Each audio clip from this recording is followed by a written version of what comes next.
All right. Hello, everybody. We're live.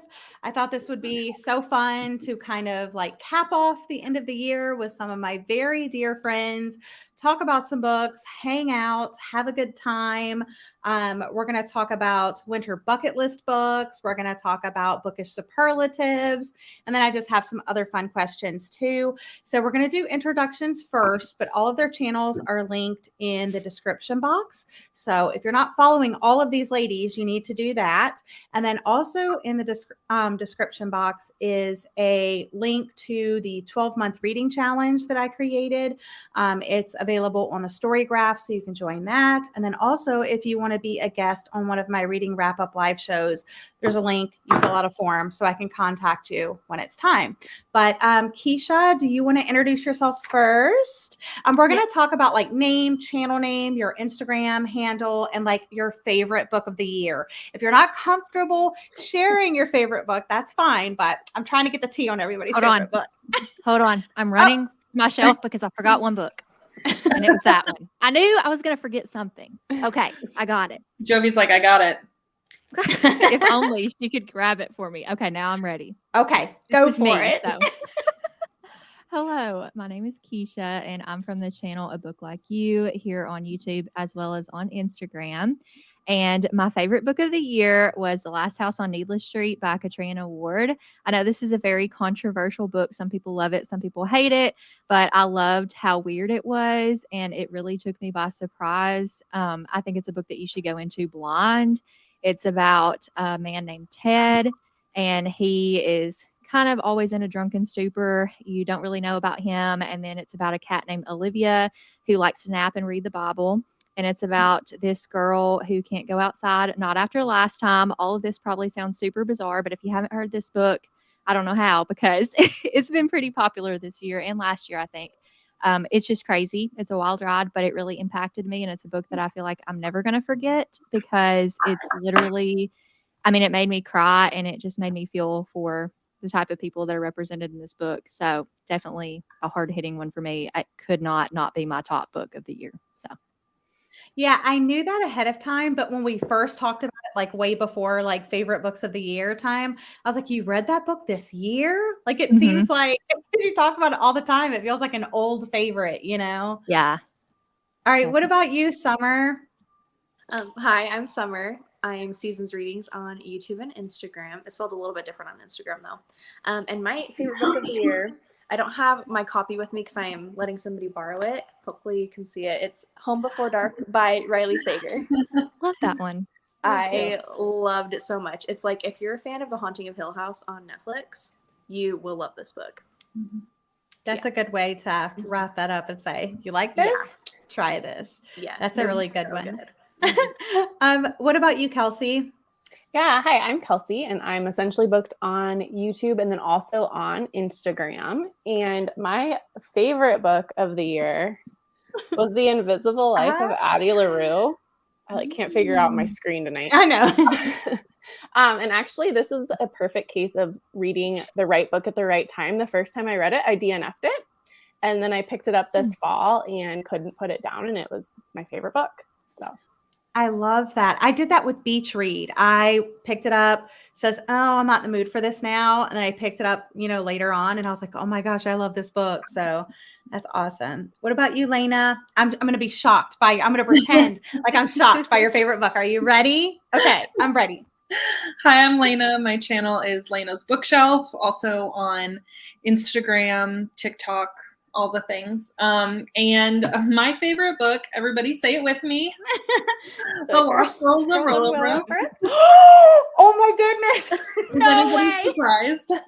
This is by Anne-Marie Wiseman, and it is a historical fiction that has a lot of suspenseful, thrilling elements. It's about a girl who gets trapped in an asylum, and it's based on real events. And if you have been living under a rock and haven't read this yet, then you need to.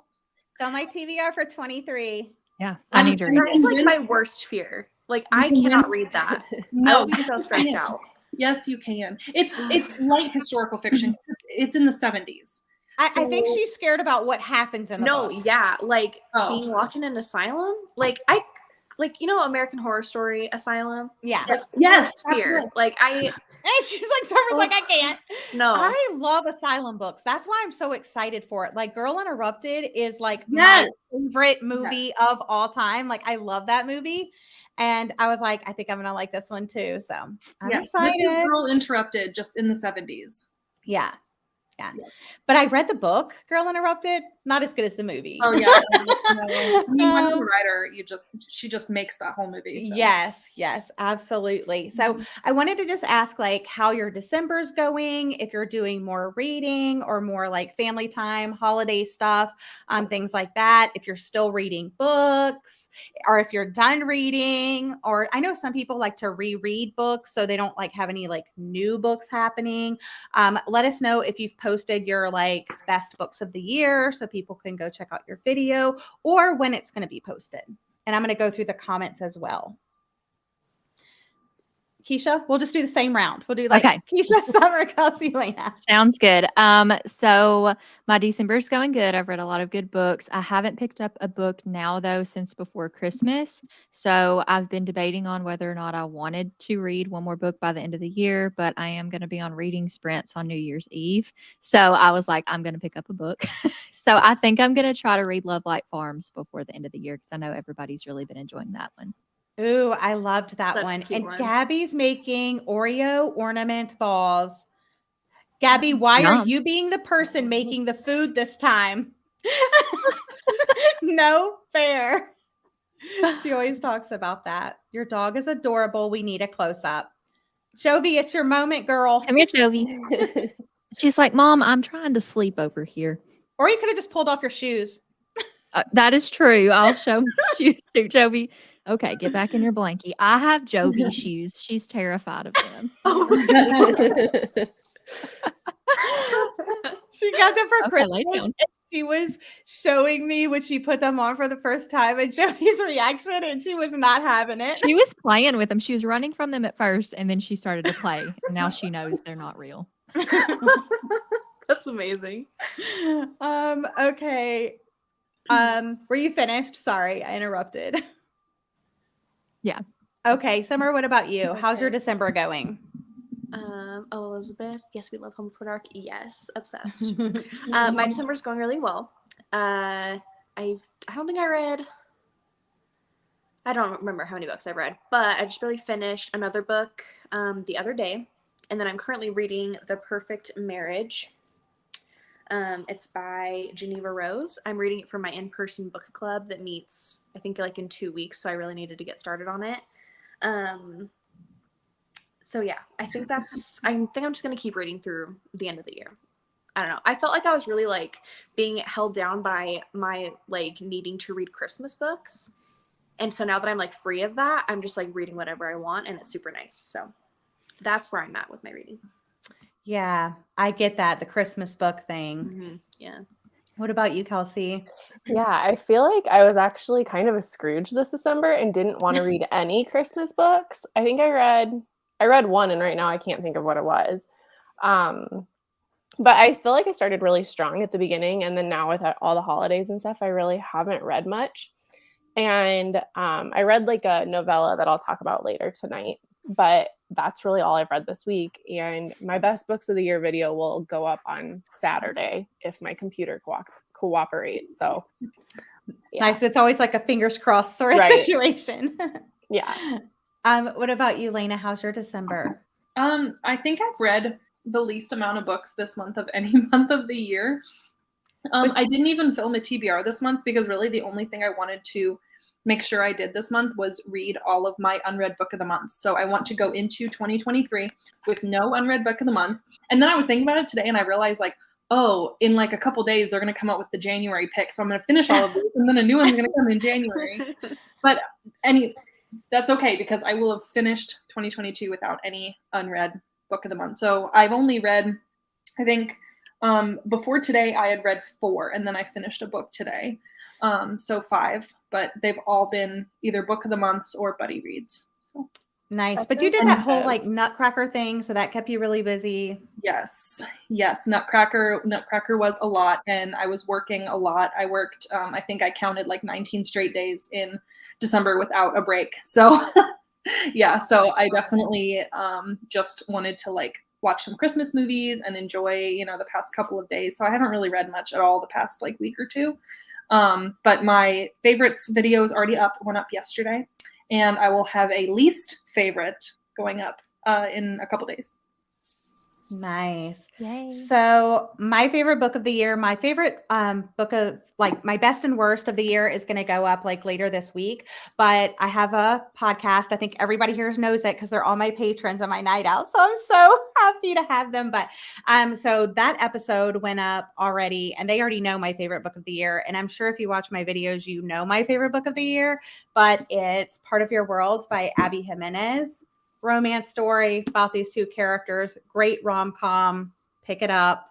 Love it. I know it's other people's favorite books too. If you listen to the episode, you know. But my December, I would say I did more reading towards the beginning of the month. And then towards like, as I got closer to Christmas, I just started like falling off, getting everything prepared. My husband's birthday is Christmas Eve. So we had festivities to do for that as well. And finally finished a book today. And then I'm like, ooh, I have to read at least one more book because I don't like my numbers to be weird at the end of the year. I mean, I've way surpassed my reading goal. So what has been your best reading month this year, ladies? And it could be like when you read the most, when you had the best ratings. Yeah. So this was a really hard question for me because I'm super indecisive. And I was like, I'm going to pick the month that I read the best books. Well, I couldn't do that because there's a lot of those. So I am going to go with the month that I read the most books. And I read 15 books in March. So I'm going to say that was my best reading month. And the reason I read so many is because it was middle grade March and I read a lot of middle grade books and graphic novels. So it's easy to read a lot of those. Nice. That counts. Absolutely. What about you, Summer? I think I'm gonna say, was June when Some That Books Out happened? I'm pretty sure it was June. Mhm. I'm gonna say that's my best one because I did read some of I read Home Before Dark for another readathon, but I read some really great books that week. Like I think I read Bunny, a graphic novel that I really loved, and that's also I met Gwen through that readathon. Like I just got to know so many of like my now like really tight bookish friends through that readathon, and I don't know. It was nice to come back into the bookish community. That was kind of like the first big thing that I did when I came back. So I'm going to say June. Nice. Yeah. What about you, Kelsey? Yeah, I had the same as Keisha. I had March as my best month, and I also read 15 books. And I tried to do like the exact same thing. I was like, I'm going to go with the month that I had the best books, and then it's been kind of like all over the place. So it was spring break and I took time off when my husband was off. So I just read a lot, and 15 books is probably the most I've read in a month too, ever. So yeah. That's awesome. I picked July as my best month, and it was not because I read the most, but it's because I had the highest ratings. So July. Yeah, I said July, right? Yeah. Yeah, July. I don't know why I thought I said something else. Anyway, I read 10 books. And the lowest rated book that I had was a 3-star. And I had 2 5-star books that month, which if you know me, I don't give out 5 stars like ever. So having 2 in 1 month is like pretty good. And it was kind of like one of those quality over quantity months. So we love to see that. So I did both because I couldn't choose, and I was like, well, what are they going to go with? So I just went with both. I'm an overachiever. What can I say? So in July, I read the most books. And I think that is because of like Suns Out Books Out. I think I read a book every single day during that readathon, or that was in June. But in July, I read 31 books, which is insane to me. I've never read that many books in a single month before, but my best reading month as far as like ratings go would be August. I read 4 back-to-back 5-star reads. So That's awesome. it was like 5 stars. And then, you always come off of a 5-star read and you're like, the next book is just not going to measure up. It's just not going to, but then it does. And you're like 5 stars. And then you're like, oh crap, there's no way this next book, I should just stop now. But it was just like happening. And so 4 back-to-back 5-star reads in August. So How many books were you hoping to read this year? And did you meet that goal that you set for yourself? Do you set a Goodreads goal, and have you decided what you're going to set it at for 2023? So I set my goal lower this year. I just wanted to read 50 books because I really wanted to slow down. However, I'm also an overachiever. And so my overall always goal is to read 100, but I just pace myself. So I'll do like 50. And when I hit 50, I went to 75. And when I hit 75, I went to 100, but I don't ever move it past 100. So far I have read 105 books this year. If I read Love Like Farms, it'll be 106. And I'm probably going to have the same goal next year to start at 50 and then bump it up, but still overall want to at least read 100. That's interesting that you bump it up like that. Makes me feel better. You're like, I met the first goal. Let's set another one. So my reading goal on Goodreads was 24 books because I started out the year I wasn't really doing anything on the bookish community, but I still was like reading and stuff. But I was like, I'm just going to do something like low key because I'm not having to like feel the pressure of like sharing my books with anybody. I can read whatever I want. And I ended up reading 82 books, and I think it's going to be 83 by the end of the week, or like in a couple of days. And so that's the most I've ever read in a year. So that's amazing. I'm very happy. Awesome. Yeah, thank you. I'm so excited by it. And then I think that next year I'm going to do my goal on Goodreads as 50 books. Okay. Kelsey? Yeah. So my goal is always 10 books a month, and so 120 a year. And I have actually read 133, and I too don't like that number. So I think I'm going to like either go for 134 so it's even, or 135 because I am who I am. I love that. Yeah, that makes sense. I set my reading goal at 100, and this is the first year that I've actually met it. The past 2 years I tried and I did not make it. I think the closest I got was 87. So this year I was like determined, and I blew that out of the water. I'm at 138, and I really want to get to 140. So we'll see if I can finish 2 more books by the end of the year to get it to 140. But I think for next year, I think I'm just going to set it at 100 again. But I also do the same thing where I like, once my Goodreads says that I'm like 12 books ahead of schedule, I'll like move up my goal a little bit. But really, as long as I get 100, I'll be happy. That's interesting. So I have a question, and then I'll talk about my answer for this. So if you start a book, and this isn't for me, this is for a friend, honestly. It's not like fakely for a friend. It's honestly for a friend. So if you read a book on New Year's Eve and you carry it over into the new year, like, January 1st, you count it for 2022, right? Or do you count it for 2023? I'm not carrying books over. Oh, I'm not either. I would count it for 2023 because I pick when I finish the book. Yeah. Even if it's just like another chapter, I still count it for the year that I finished it. It depends on when I film my wrap up. No, absolutely not. But I like wouldn't do that. Like I would never do. I can't even make myself do that for a month. It's Jessie. Yeah, I was about to say, I feel like this is going to be Jessie. It was Jessie, I swear. In my brain, I was like, this is Jessie. She's a friend. Because she was asking me earlier and I never answered her back, but I was thinking, yeah, I would count it for the year that I actually finished it. But I thought I would ask what you guys thought about that. Okay, so for years and years, since I started BookTube back in like 2014, I set my goal at 52 books a year. So like a book a week. And then I was doing last year my best and worst of the year with Jordan from Sorry Booked Solid. And we were talking about goals and stuff. And she said, you always read more than that. You need to make it more. So I was like, okay. So I put 100 this year, and I usually get a little bit over 100, but something crazy happened this year. And I met my goal. So you want to talk about how many books I've read? Because I don't think I've never read that many books before, but I do want to read one more to make it like 215 instead of like 214. That just doesn't sit right with me, but can I borrow some of those books? Well, like, can I borrow the numbers? I did read, like, we did bookathons. I read some middle grade. I read lots of graphic novels. Yeah, and those like R.L. Stein books that you read, like those out like 2 a day. Yeah, so I read some short things. Also, this is my full-time job. So if I didn't read that many books, if I was like, I read 20 books this year, you guys would be like, you're failing at your job. So,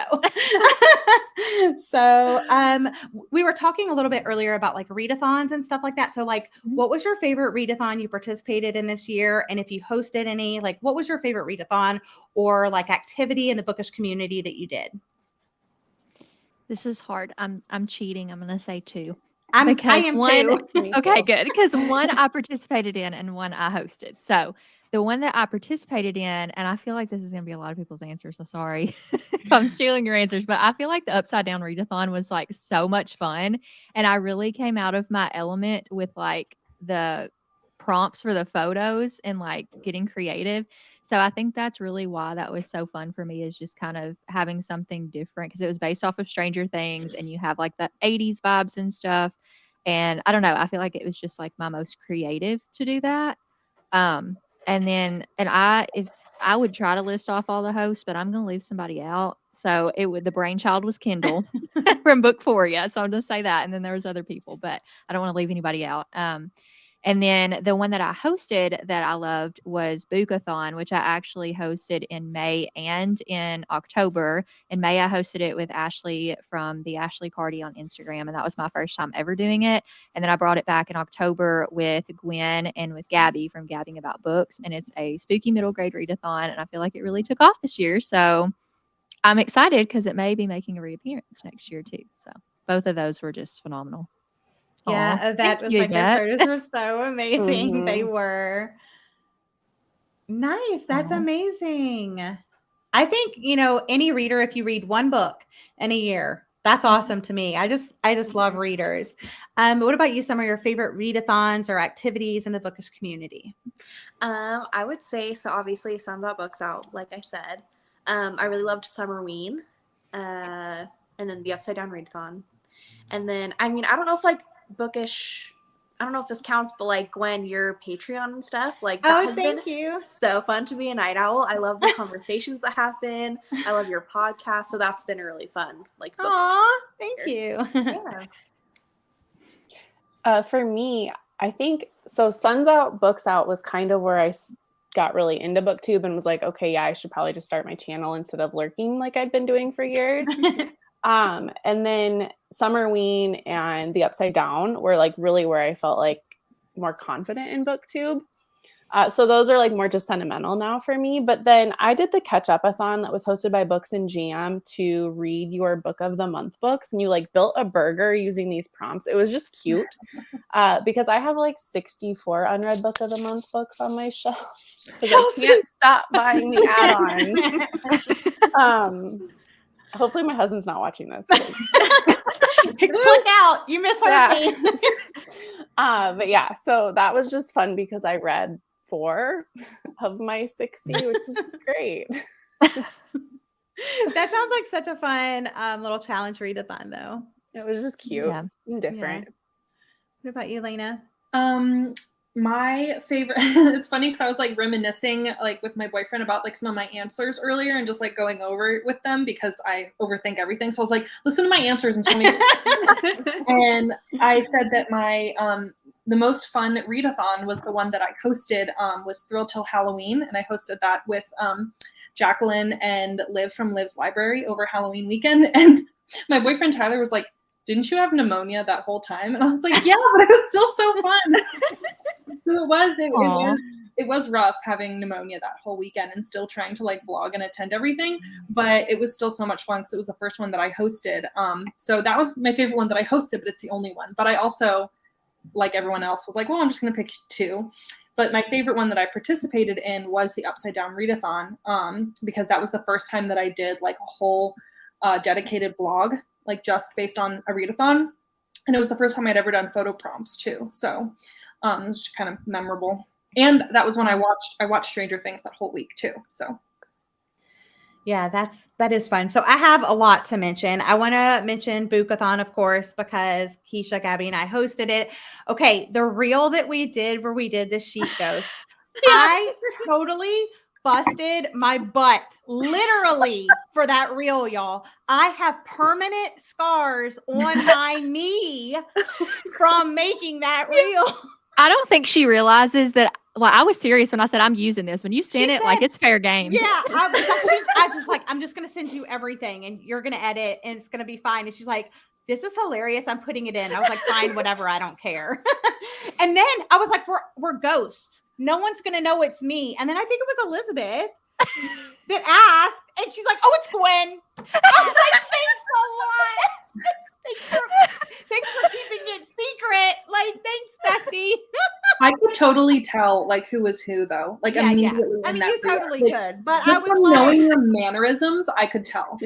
I love that. but yeah, okay. Thanks a lot, Gabby. But I mean, it's classic. I have a permanent scar. I'll always remember for the rest of my life. So obviously, but also I just had some like stellar, I'm talking like books that I would recommend to people that don't read middle grade, recommendations out of that. It was just like an amazing experience. So thank you so much, Keisha. And then summer is my favorite. Summer, you're my favorite too, but it's my favorite season. And so like books out in the Upside Down Readathon were also like super fun. I daily vlogged for both of those. So that was also a lot. And that also makes them like stick in my head. So love those. What about any reading challenges or readathons you have lined up for 2023?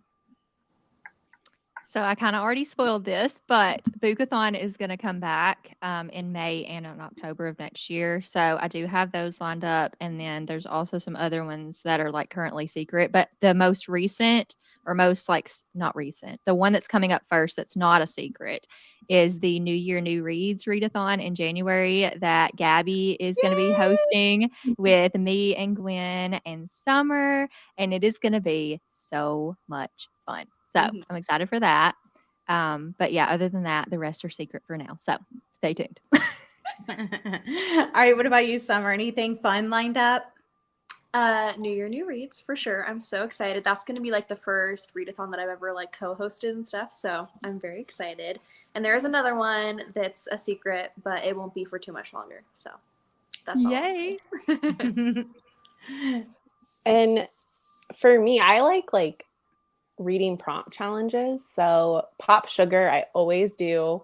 Because those prompts really get you reading beyond what you're comfortable with. And that's been kind of a goal for me in general, just to diversify my bookshelf. And then Gwen's with your reading challenge. Like I love reading prompts. They're like my favorite. And then Books and Lala also has one that I'm going to do this year. And I think, Gwen, you had commented on one of my reading goal. Like every readathon, I'm like, I want to participate. And then I'm like, you're participating in too many, Kelsey. Like, it's okay. Just like, so I'm going to be selective this year, but I probably won't be at all. So stress yourself out. It's fine. I'm fine. not going to stress myself out, and I'm going to be a mood reader, but I don't really know. Yeah, you just did a whole video about all the reading challenges. Right. Maybe more will even pop up, but some of the ones that you want to do and some of the books. So yeah, definitely go check out that video when you subscribe to Kelsey's channel. What about you, Lena? So I'm also going to be doing the New Year, New Readathon, because it's over my birthday. So thank you all for, hosting my birthday readathon. My birthday's on the 11th, so I am going to vlog that whole week. So it should be fun because I'll have some birthday content in there as well. And then I'm also going to be doing the year-long challenge that Gwen has with Talk Bookish to Me. And then I also might have a little something that is not yet announced that will be announced soon. And yeah. Okay, I love all the secrets. Okay, so I have a lot. Of course, like I said, I'm hosting a 12-month reading challenge, kind of like Kayla from Books and Lala does. Like she has I think it's called Buzzwordathon or something like that, where she picks like buzzwords or phrases. So like that, I created my own challenge and it's 12 months. That's what's linked in the description box of this video. You can join it on the story graph. You do have to have an account to join the challenge. But you could also just like see the prompts. If you hop over to my Instagram page, it's at Talk Bookish Podcast. I have like the templates, the prompts, all of that information. But I thought that would be fun. I'm doing a 24-hour readathon with my patrons in January. And then in February, I'm also doing New Year, New Reads in January. But in February, I'm also co-hosting another brand new readathon, which some of these other ladies have alluded to. But that I'm doing an announcement for it. So that's coming out on January 2nd. So stay tuned for that. Very excited. I'm also considering hosting a 24-hour graphic novel, comic, manga type readathon in March for Will Eisner Week. I'm trying to loop Keisha into doing that with me because we both like middle grade graphic novels and stuff. And I thought 24 hours for graphic novels, you can read quite a few. So that might be coming in March. And then in August, I have a week-long brand new readathon coming. That's my very own. It's the first time I've ever had my own readathon. And I am so excited for this readathon, you guys. Like, it's almost all planned. I just need like prompts and stuff, but like graphics and like I have ideas of who I want to host with me. It's just, it's going to be so much fun. I just cannot wait. And yeah, so that will be sometime later this year, but in August, keep that last week of August free, guys, for my readathon that you know nothing about. Oh, I'm already joining. I'm sold. I'm joining. Yeah. Okay, so now that we've talked a little bit about our reading, let's do our winter bucket list. Now, I did this back in the fall, and what I did is I let whoever was on, I said, hey, pick some books that you read and like match it with a fall bucket activity. But this time I changed it. I gave them the activities. I gave them the bucket list items. I said, sip hot chocolate, build a snowman, decorate cookies, watch holiday movies, take a sleigh ride, and relax by the fire. So there was like 6 different ones. And they had to come up with a book that they've read this year, not just in December or not just this winter, even though they are winter bucket list items. And the most fun I think I'm going to have with this is hearing how they interpreted these prompts, because I didn't tell them what the prompts meant. I just said, sip hot chocolate and go. And they had to come up with their own, like what that meant to them, and then come up with a book for it. So yeah, some of mine would be really loose. Yeah. So I'm gonna start actually for that. For sip hot chocolate, I was thinking like something warm, something cozy, and it just happens to be something that I recently read. Love Light Farms by B.K. Borison. This is just the cutest book, you guys. When I did my best and worst lists and stuff, I had not finished this book yet, but it would totally be on that list. It's so cute. And it's not necessarily like Christmassy, so you could read it like just during winter time, I think, or before winter or after winter, or just pick it up. It's so cute, but warm, cozy vibes. This is it. Sipping hot chocolate. There you go. I almost I love picked that that. one for mine too. Oh, really? I almost did. So we'll have different ones. I've Okay. wondered if we're going to have like overlap. So I think it'd be great if we did. okay, so some of these I really struggled on because I was like, I'm a over analytical, overthinker type person. So just go with me, okay? So this one is a middle grade book. It's called The Day the World Stopped Turning by Michael Morpurgo. It is a historical fiction, and the reason why it is the sipping hot chocolate for me is because the main character in this book, his name is Vincent, and he is listening to someone else tell the main story of this. And I just imagine if somebody was telling me a story, I would just cozy up in a blanket and sip some hot chocolate and listen to the story. So that's why I did that. Random. But the story is about this this boy named Lorenzo and this girl named Kezia, and they are living during World War II. And Lorenzo is autistic, and the way that he lives his life is just, it makes me cry just to see, like, he doesn't see good and bad, he just sees people. And then I don't know how to explain it because like I'm going to get emotional, so I'm trying not to. But Okay, it's a good story. I'm just gonna say it's a good story about this girl who runs a carousel named Kezia. She meets Lorenzo. She lets him ride a horse on the carousel because he can't ride horses in real life because he can't balance. And it strikes up a friendship with them. And it's just one of the most beautiful stories. And it has really good life lessons in it too about like not letting the mindset of like one person define like how you view other people. I don't know how to go into that without spoiling it. So sorry if that sounds a little vague, but it's just a story that I like would envision, like I said, Vincent sitting there listening. I would just sit and listen with a cup of hot chocolate. So it's I a stretch, love that. but so it's a really good one if you like historical fiction. So Lena, I know it's middle grade, but you might like it.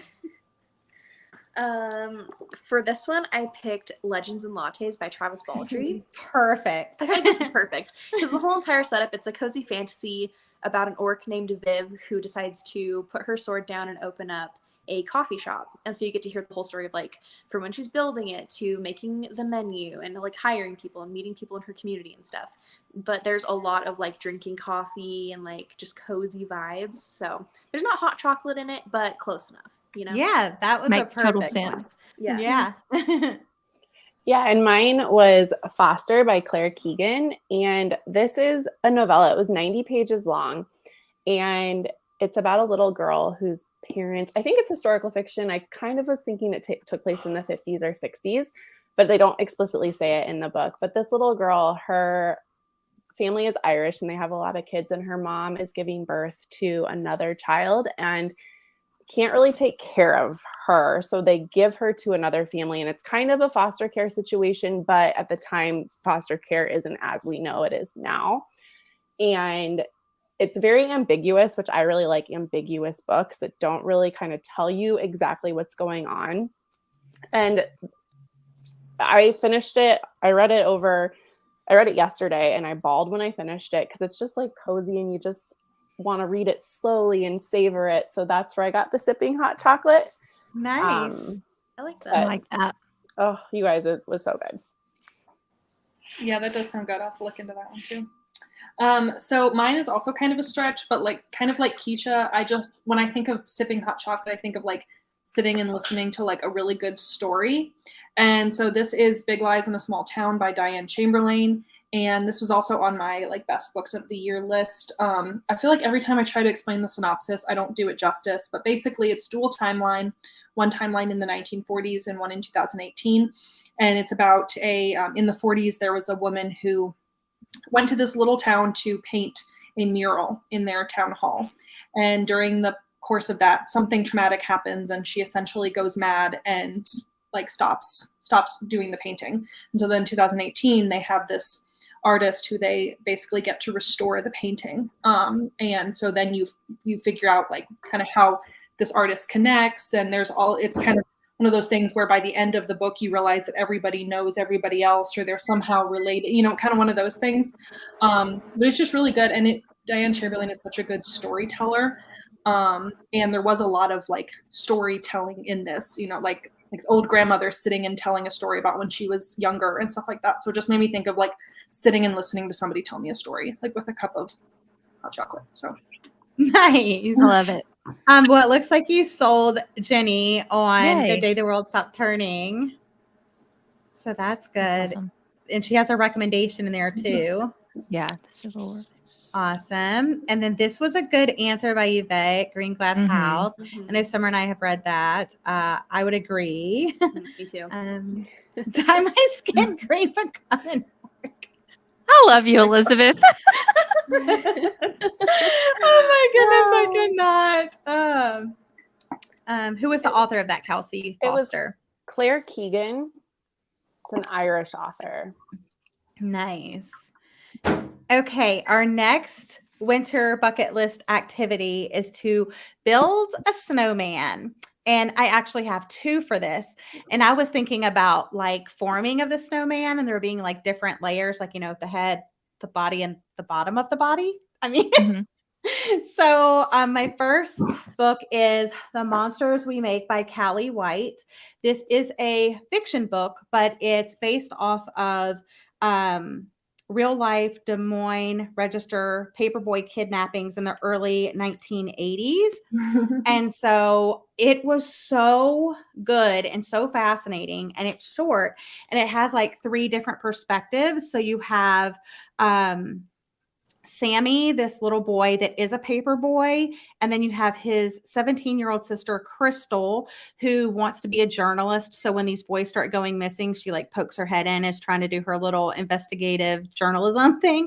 And then you have the officer, 𝒊𝒏𝒂𝒔𝒕, that's actually trying to figure out what's going on. But I loved the 3 different perspectives and the different layers you get to the story because of that. But very interesting. And like I was saying, the Des Moines Register paper boys, they were the first boys on the milk cartons that said like missing. So it's based off of that. But so I live in a suburb of Des Moines, and it's just still very much a part of our like I was way before I was a kid, but like it's still very much a part of our like community here in Iowa because it's not that big of a place, you know? yeah. I haven't read it because I'm like, it feels a little close to home, but I've heard it's really good. Oh. Yeah, it is. It's really good. And then my next kind of thing that goes with the snowman is the damage. How do you say this author's name again, Lena? Where? Yeah, it's so weird because every time I say I'm like, where? And then I'm like, is it where? Okay, so by Caitlin Ware. This one also had like different perspectives. This one, I mean, both of these books are dark. I will say that. So you think of building a snowman being happy. No, these are darker ones. Darker snow, like gritty snowman. I don't know what to say. This is not the fresh, pristine white snow. But this one, it talks about this guy, Nick, that goes through a violent sexual assault, but then you get his brother's perspective, you get his sister-in-law's perspective, and then you also get a detective perspective in here as well. And this is a debut, and it shocked me that this was a debut because it was just so interesting. I thought it brought up topics that aren't like popular to talk about, but it also had twists and turns, and I just loved it. So again, with the multi-layered story, multiple perspective recommendations there. I think it is hilarious. Like you're gonna laugh at this, Gwen. So Oh mine is no. also dark, and mine also has one of the same words in the title as one of your books did. So I was also thinking of like kind of like layers, but I again am one of those people that overthink things. So I was like, when I build a snowman, you got to make sure like everything is exactly right with your snowman to make them stack right, to make sure the bottom is bigger and then small, as it goes up. It's very meticulous and something that takes a lot of thought. And you might, theorize different ways to make your snowman better and all this different stuff. So I was thinking like that, like you're building and constructing this really complex story or whatever. So I picked the Cosmology of Monsters by Sean Hamill, which I buddy read with Gwen and she hates it. 1 star. Terrible. I gave it 3, but I really don't know why because I don't know what happened at the end. You don't understand it, and I don't understand. But okay, if it sounds interesting to you, listen to it on audiobook. It's so good on audiobook. Yeah. So but you gave it 1 star? No, I mean the story's not good. The production of the audiobook is good. Oh. That is true. So the 1 star was for the audiobook. She cannot. Okay. Let me explain this a little bit. Okay. So it's very vague going in. This story is about a boy named Noah Turner, and Noah Turner can see these monsters, and these monsters have followed his family throughout their whole life. You get the perspective of Noah. You get kind of inside scoop on his family, on his sisters, and then you kind of see how they have dealt with these monsters. But the difference between Noah and his family is that Noah actually lets the monsters in. And so that's kind of the premise of the story. You don't really know a lot about it going in. It's a really interesting read. And the reason that Gwen read it is because I had started reading it and I was like, man, this writing is really interesting. It's really good. She's and like, then I got it and she DNF'd it before. Yeah, I soft DNF'd it because I ran out of the month, and I wasn't going to carry it over. And then Gwen was reading it and I was like, okay, I have to pick it back up again. And so I did. And we were theorizing we had some bomb theories. We did. Really knew. Our theories were better than what was in the book. Yes. The kicker was what type of horror this is. And that's probably the biggest kicker, and then being confused by the ending. But it was a memorable read for me. So, and it was great to buddy read it with Gwen and talk about Yeah, all the if you different like things. cosmic horror, I would recommend it. I do not like cosmic horror, so there's that. Yep. I It feel was like it was an interesting read. Was was it that, Summer? interesting? No. I feel like I Interesting feel like when I you knew could what was pick that going one on, up. right? Yeah, I sorry. Oh, sorry. No, you go. I'm sorry. Sorry. I was just gonna say, no, I still don't know what happened at the end. That's what I was gonna say, but it was interesting. And I don't like books like I don't mind ambiguous endings. It wasn't that this ending was ambiguous. I just don't We just didn't get it. understand. I don't get it. Okay, Summer, what were you gonna say? Oh, I was just gonna say before I say my thing, in the comments, somebody's saying that Willa needs to dress up as a latte with Elizabeth. Yes. That needs to happen. Yes, That because would she be would be the so cutest cute. orc, and then Uh-huh. next Halloween, and then Willa's the latte. I love it. That has to happen. For my snowman book, I picked Heartstopper by Alice Oseman. And pretty much just because there's a cute little like snow scene Cute. that's in it. And so I don't think they build a snowman, but it just like I remembered this scene from this and also from the Netflix adaptation. And it's like one of my favorite scenes, and it's like in the snow. So I don't know. That's just what I thought of. So That's very There you cute. Mine is going to be A Very Merry Bromance, and that's the only Christmas book I read this December. And basically the main character Gretchen, she is not into Christmas because her family's terrible and like she never got to experience what Christmas is. And so the hero, Colton, is a country star in Nashville because of course, and he has like all this money. So he just like is trying to show her that Christmas is amazing, and they do all sorts of fun Christmassy things. They don't make a snowman, but it fits the vibe. So there we are. Yeah. Did you read the other books in this series or just that one? I've read all of them this year, and you will hear more about them throughout tonight.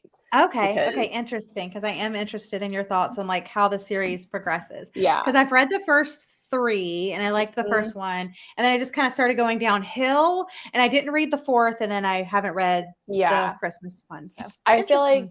like the 2 and 3 weren't very strong, but 4 and 5, 3 and 4, 4 and 5, I can't count, were way better. Okay. What about you, Lena? Let's build a snowman. So when I think of building a snowman, I thought of like a competition. Oh, Yeah, so because I have 5 siblings, so growing up, everything was a competition, and we used to have like a snowman building competition every year. fun. So I thought of The Family Game by Catherine Stedman, because it's set between Thanksgiving and Christmas, and they play some pretty dark, sinister games that kind of revolve around like everybody being able to keep their secrets secret if they win. And I just thought competition, wintertime. So, and this was a really good one. So Nice. Okay, our next winter bucket list activity is decorate cookies.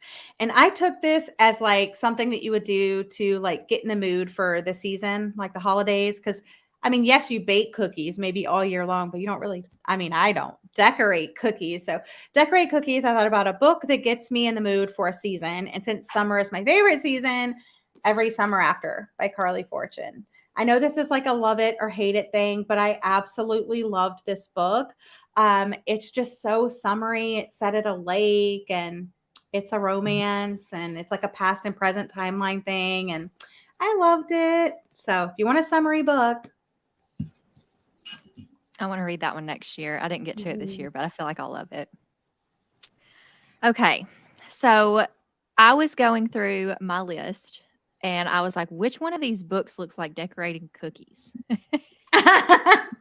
So I went with crumbs because it made me think of cookies and crumbs. So I don't have this one with me. I've already unhauled it. But it was good. I gave it 3 stars. And it's a graphic novel, and it's about this girl who is like an apprentice to be something. She's kind of witchy. I didn't really get some of it. It wasn't like Mhm. explained, like the magic process wasn't thoroughly explained. So I was a little bit confused. And then this boy, he is like a barista in a coffee shop that this like shop or it's coffee shop slash bake shop. And they have all these magical drinks that make you feel all these things. And she always gets like the love. Was it the drink or I don't even remember now. It was either the drink or the I think it was It's like the a cake pastry. or something. Yeah, the pastry. Yeah. So that's why it was 3-star. It was good, but it's not impactful enough for me to remember all the details. But it was really cute. And I just felt like, again, the main reason why is crumbs and cookies. And Cookie crumbs. I love it. I love it. So, Summer, you rated that 3 stars, right? Yeah, I felt pretty much the same way as you, Keisha. Like, Yeah, the and magic me too. just felt. Yeah. Oh wait, I couldn't. Yeah, I forgot that you read it too, Gwen. You rated it 3 stars too. Yeah. Yeah, Yeah. like the magic was system good, wasn't but really fleshed out, and I don't know. which it was a webtoon, so it Yeah. probably wasn't expected to become a novel that was going to go into Right. that much I mean, detail, it was but- just very, you could tell that it was that like a webcomic instead of, a published thing, because it was just missing chunks to kind of explain certain things, like explain Yeah. about the magic. And there were just like missing chunks, missing chapters yeah. or Like something. it was That's what felt like. cute, but it Yeah. just overall as a story, it was very Yeah. choppy.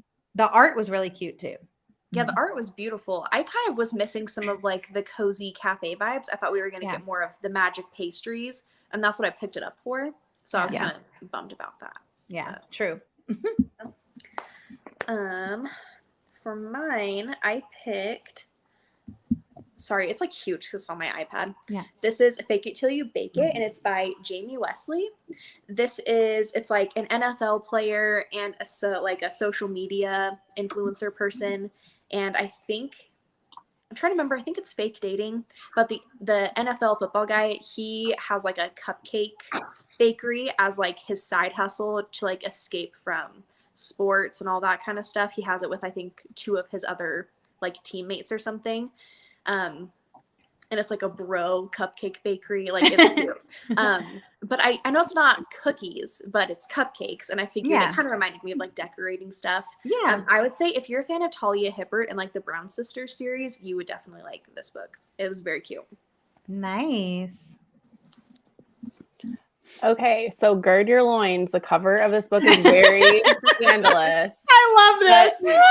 Okay, so I am The very. loins are girded. Okay, everybody girded? Okay. I love historical romance. They haven't quite caught on to the illustrated covers that everybody else has. So here's Is our Fabio cover. on it? If it doesn't have Fabio on it, I don't want it. No. Anyways, so yeah, it's real, Anyways, so this is it's a wallflower and a scoundrel, and it's in Gilded Age. I love this author, Joanna Shupe. But it's very open door, so if that's not your thing, don't touch these. But she is, she's like a millionaire's daughter, and at this time, like, God forbid women want to do anything, any work, like, and get their hands dirty. And she's actually a chef and loves to cook, but she has to hide it from her dad. And so throughout the romance, the scoundrel lets her become a chef, and it's just wonderful. And she bakes a lot, and there's a scene where they're baking, kind of reminiscent of chapter like 55 from ACOTAR's series. So Yeah. Because like, if you know, you know. Yeah. Yeah, it's a 3-star read because I can't really describe the plot very well, but I do know there was a baking scene that I was She remembers that. Yeah. Oh my goodness. Oh, there you go. We love it. Thank you for cookies. All right. Mine I don't have physically because I got it as a NetGalley arc, but it's Mad Honey by Jodi Picoult and Jennifer Finney Boylan. And really, the only way that I can connect this to cookies is that this book follows a single mother whose job is a beekeeper, and her son is accused of murdering his girlfriend. And so that's the premise, but she's a beekeeper, and throughout the whole book, she talks about different things that you can do with honey. She talks about the different origins of honey. And in the back, there's like a whole like cookbook of all these different things you can do with different types of honey. And I learned a lot about honey without it being like info jumpy. And so I feel like I have all this like weird honey knowledge now. But at one point she talks about how like she doesn't use like sugar in baking because you can use honey for like pretty much anything, and she doesn't use cough syrup because you can use honey and make cough syrup. And so she like talked about like all of the different things that she uses honey for as a sweetener instead of like sugar or other sweeteners or whatever. So that's how I kind of correlate it to baking cookies. We love that. That's cool. Yeah, Jenny loves it too. All the different prompt interpretations. Yeah. I told you guys that was going to be my favorite part. Okay, next winter bucket list activity is watch holiday movies. And for this, I had to go with Killers of a Certain Age because the women in this book are iconic. Like, they're just, and I would love to see this as a movie. You know, it feels like it would be a movie. So if it wants to be like coming next year in December, I would sign up. If the author wants to write a sequel, I'm all about it. But yeah, I just loved this. It's about these like they're retiring 60-year-old women assassins. They've become best friends because of their job.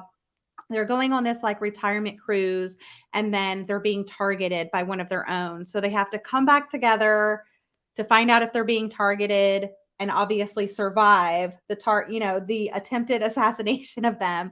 And it's just so fun, and they're hilarious, and they're so distinctive, and I just loved it. So this has to be a holiday movie.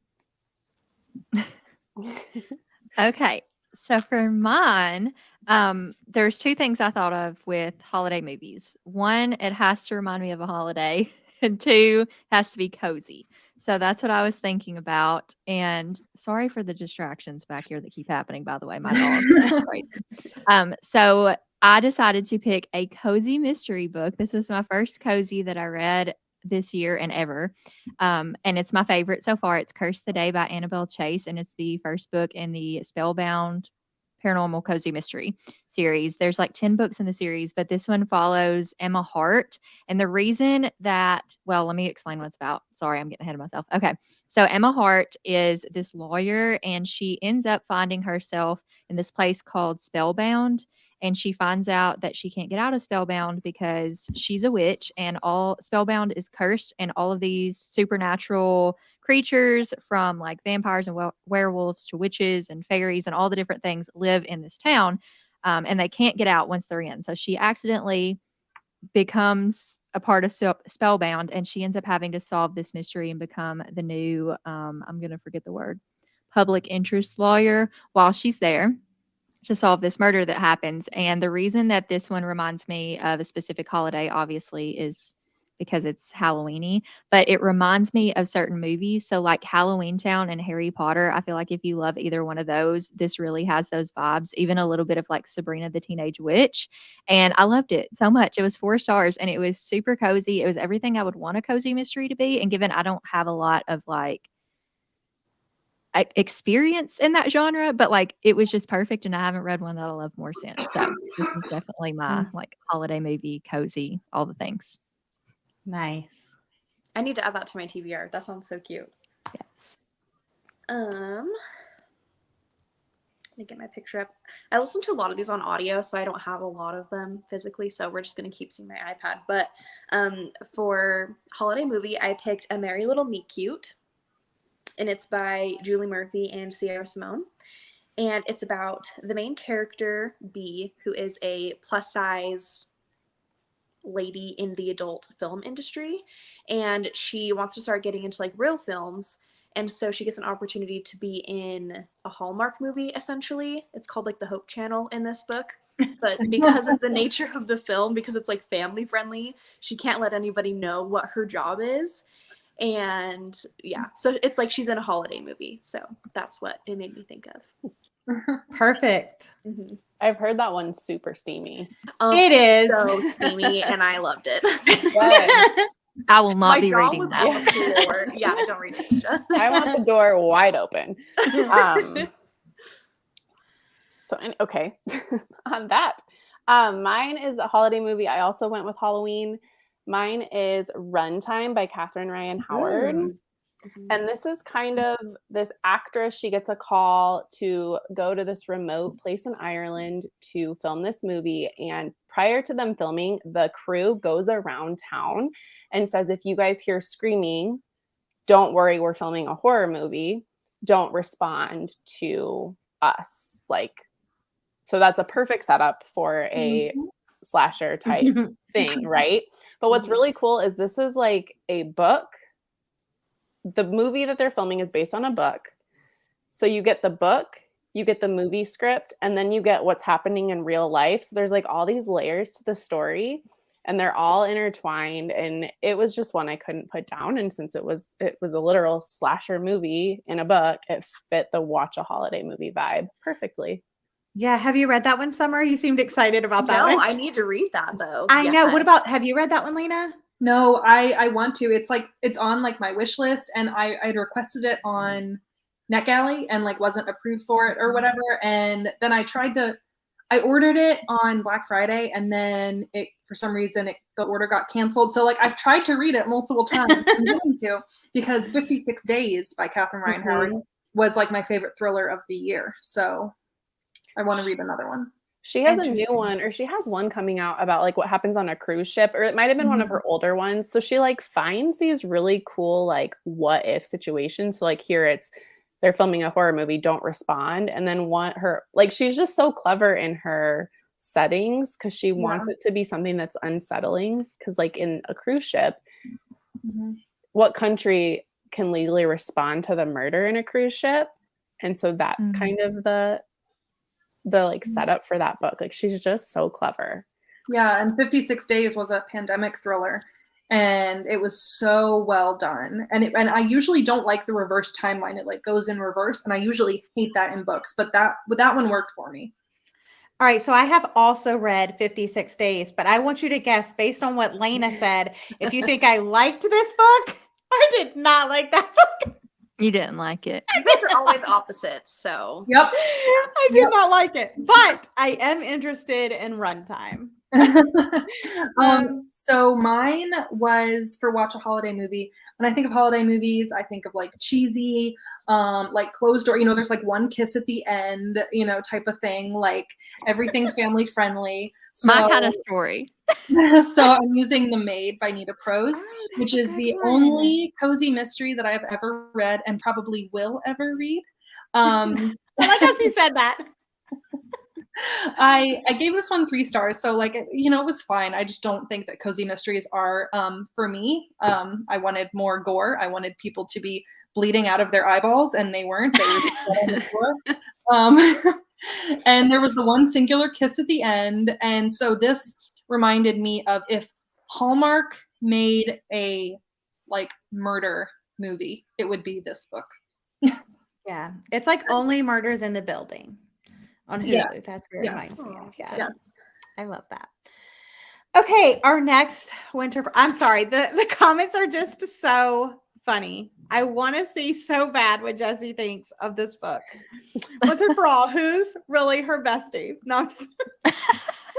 Wait, Gwen, you didn't tell us yours. Yeah, I did. You did? Yeah, for Watch Holiday Movie. You forgot? Let me remind you. I forgot. Oh, yeah. Okay. Okay. Yeah. Is that a mystery? Yeah, kind of, yeah.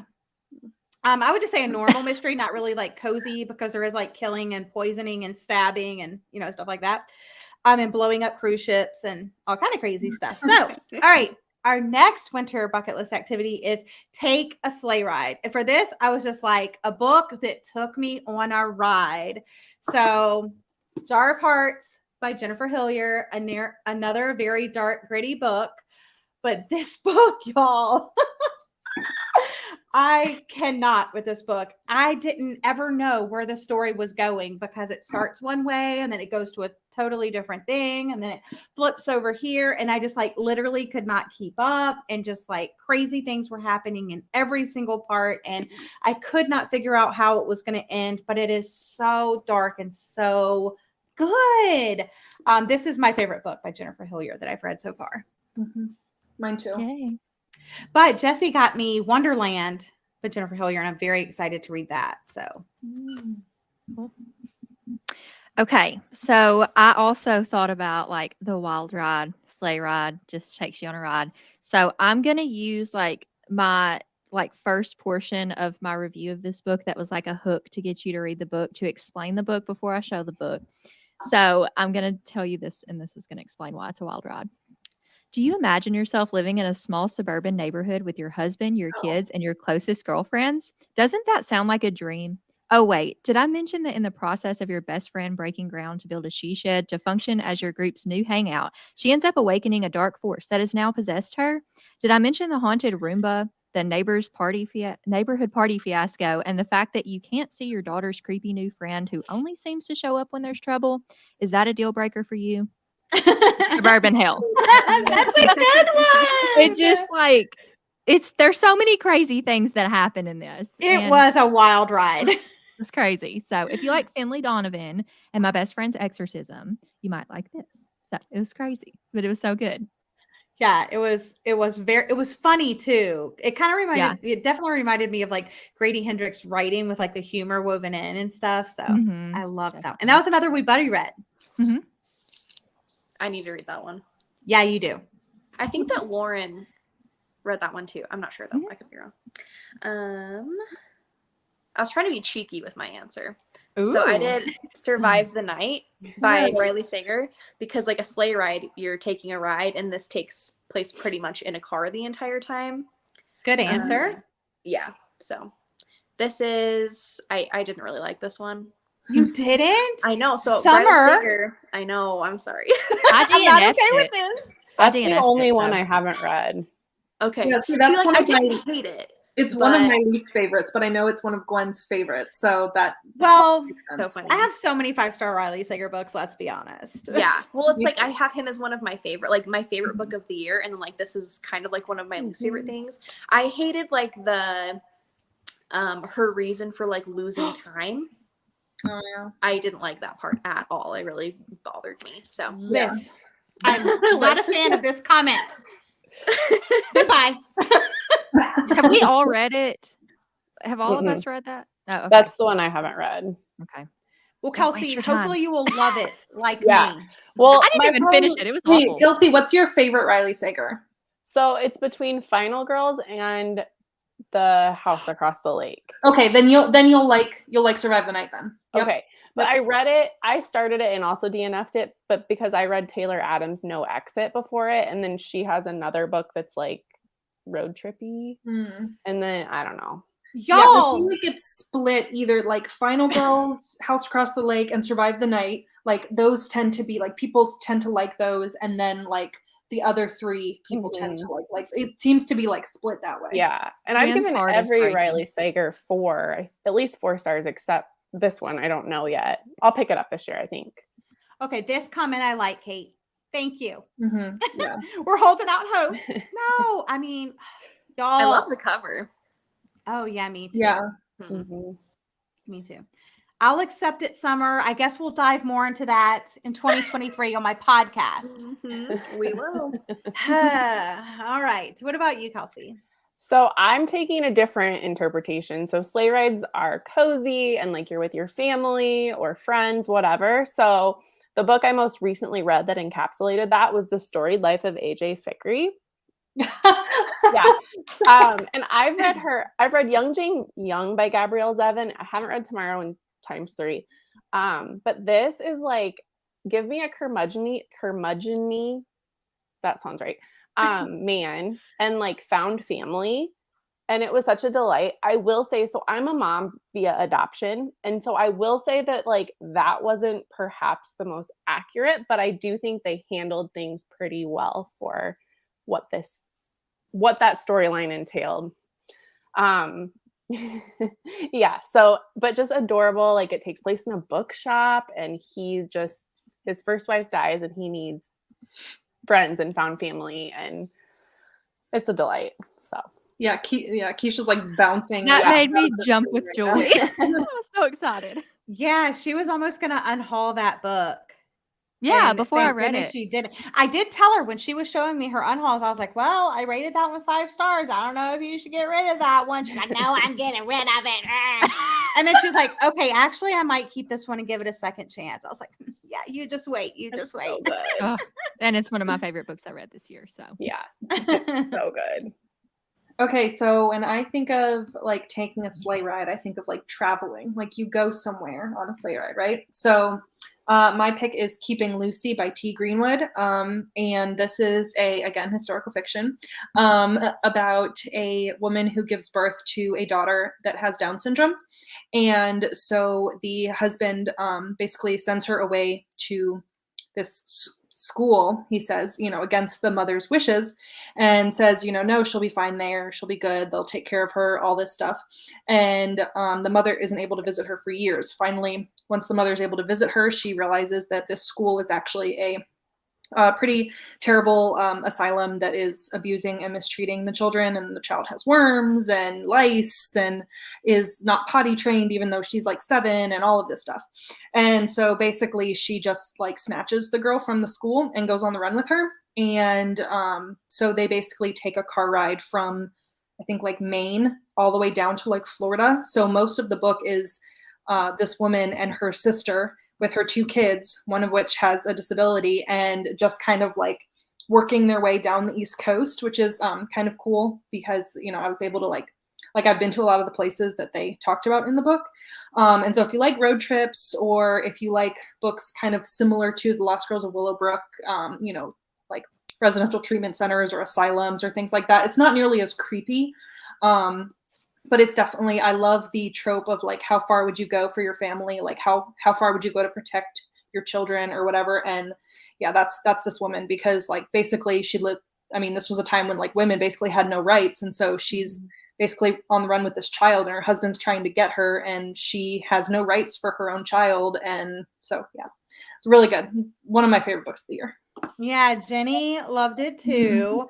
And then Yvette and I every time you talk about this book, Lena, I'm like, I need to add that to my list because it sounds so good. And I love road trip stories. So keep reminding me until you hear me talk about it because I really do want to read it. So, all right. Our last winter bucket list activity is Relax by the Fire. And for this, I took this prompt to mean like a book I really enjoyed that's kind of like setting the scene, the ambiance, that sort of thing. A History of Odd Places by Shea Ernshaw. This book, okay, first of all, everybody that I ever heard talk about this totally pitched this book the wrong way.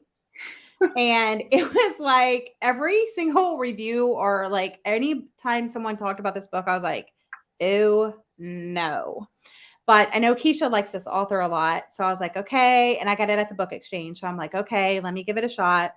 And the atmosphere is everything. And like the story is so different than what people were telling me about it. So I was just like, what are y'all talking about? It's about this man named Travis that can hold an object and kind of like see where that person is or where they've been. And he's looking for this children's book author, and he's following the clues by holding this item.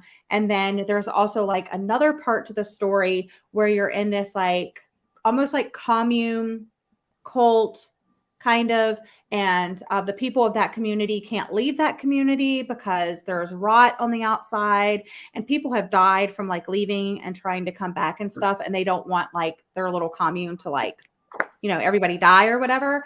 And it's just so atmospheric, and it's so well told, and you're just like in it from beginning to end. And I'm just so glad I gave it a chance, even though everybody else was trashing this book. So yay me for ignoring everybody else. I have it saved on Scribd to listen to.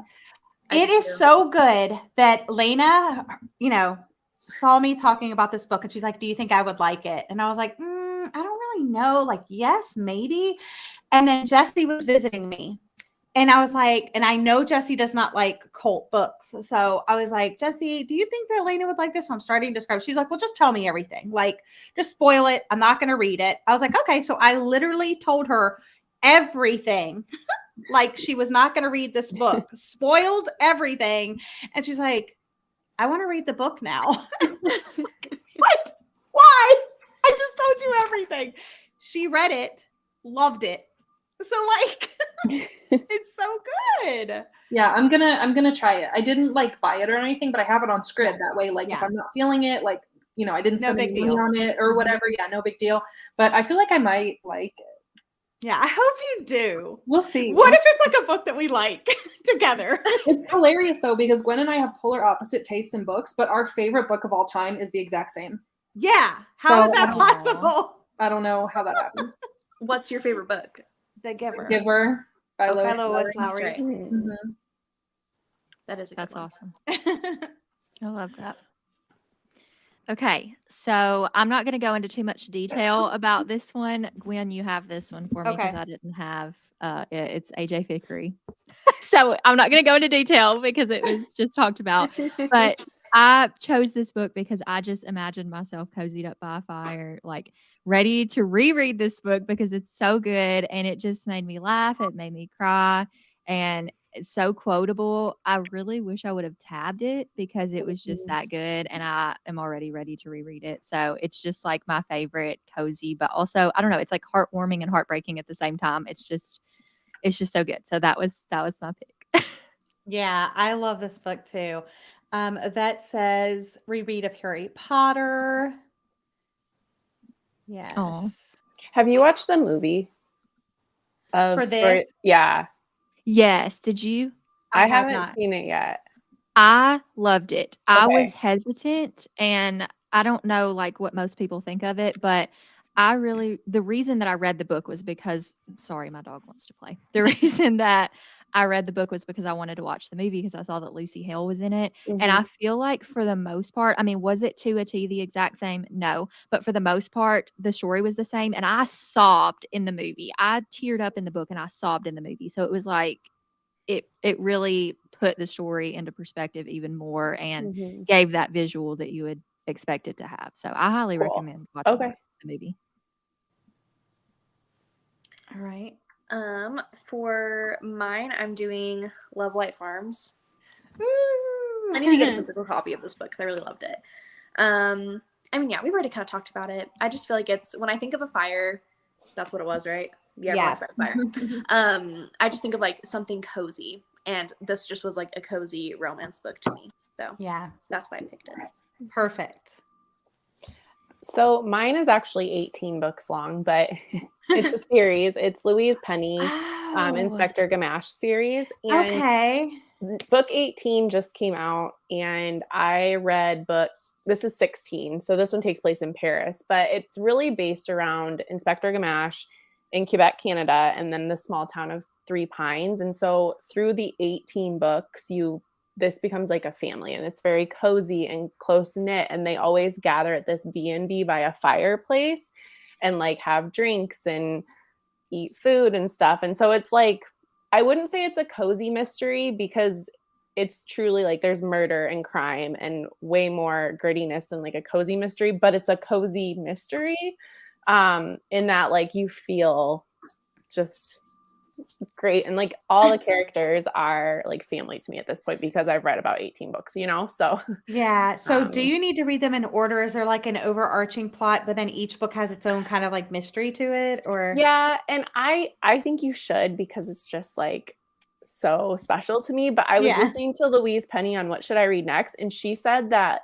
like people can make an entry into like book 11 if they wanted, I think, or something like that. But I like feel strongly that that's not correct. You're like, I'm sorry the author said that, but she was wrong. Yeah. But I don't know. The first like 4 books of the series are kind of weird mysteries, but they made an Amazon Prime show of those right now. So you could skip them. And I think they're doing a really great job of kind of staying true to the books. So yeah. Okay. We'll have to chat about this more because I'm interested. All right. And then in a similar vein, when I think of like sitting by a fire, I think of like easy, cozy, like kind of you know what to expect, just like relaxing, not really a care in the world. And so that reminded me of It Starts With Us by Colleen Hoover. I am one of the few that actually liked this better than It Ends With Us. But this I just felt like was very easy. It was almost like it's what I like to refer to as like a palate cleanser romance, just like real easy, light, not a whole lot of smut, not a whole lot of plot, just kind of like, you kind of knew what to expect. I felt like people went into this book and they were like, oh, well, that's all that happened. Like you knew this is what was going to happen. You asked for this. Like everybody asked for the finality of the last book. So like, why is anybody surprised that everybody lives happily ever after? That's what you all wanted, So it's just kind of like, I knew what to expect going into it. I knew that I think I read it in like 3 hours, just like sitting on my couch. And just like nice, easy palate cleanser. I knew what to expect, just like cozy. Yeah. Nice. Okay, so that was super fun. We have one more little section to go. We're going to do bookish superlatives, which is literally so much fun to me, but I've already done this on my podcast. So if you're interested in my answers, you need to check out my podcast, which is linked in the description box, and listen to today's episode. My friend Jessie from Reading with Jess, who is in the comments, did it with me, and it was a blast. So bookish superlatives are like those like things you see in yearbooks in high school, like the most likely to succeed, when you pick a person and they get that superlative. But we're doing it, of course, with books. So we'll do this kind of rapid fire a little bit. We're just going to go through the list and then we'll just do the same rotation. So, and you can, again, you could handle this prompt however you want. So maybe just say like how you picked, like what the prompt meant to you, and then your book. All right. Most popular is our first superlative. Okay, so my most popular book, which was shelved 2,020,198 times on Is that what we were Goodreads. supposed to do? No, you could do it however No. you want. I was like, I didn't look it up. No, that's how I made it most Oh, popular. But okay, it was over The here. Invisible Life of Addie LaRue. It was shelved the most on Goodreads. So, Nice. which is not surprising. I didn't like this book, by the way. Me either. Mine was It Ends With Us by Colleen Hoover. This was a reread for me. I read it, I think, last year, 2 years ago. No. Sorry. I read this when it first came out. Reread it, though, for It Starts With Us. Yeah. Anyway, yeah, this was shelved so many times. It was like my highest shelved book on Goodreads. So I'm just going to say it's so confusing that she did Ends With Us first and then Starts With Us. That's why we're all I know. confused. Yeah. No, that's what was happening with me, for sure. All right, Kelsey, most popular. Mine would be both of these. I seriously cannot figure out how my camera works today. It's okay. But anyway, so both this and The House of Salt and Breath, Sky and Breath, they were both shelved like a gajillion times, and enough said. Yep. Oh, I didn't look at how many times mine was shelved. I must have moment.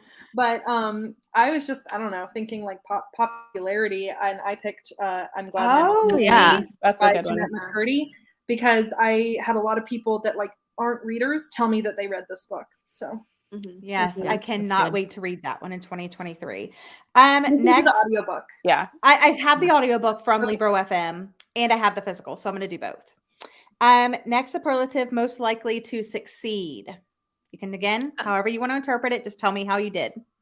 Okay, so I did The 𝒂𝒂𝒃 by Laura Sempf. This is a debut novel from this author. It's a spooky middle grade, and it honestly, she felt like a seasoned author to me. And so I feel like maybe this book isn't super popular now, and I know it's going to have its specific audience because it's middle grade, but it's really going to take off, and this author's really going to take off. And I know she has already a little bit, but I don't know. I just feel like she's most likely to succeed because this was phenomenal. Can't wait to read that one either.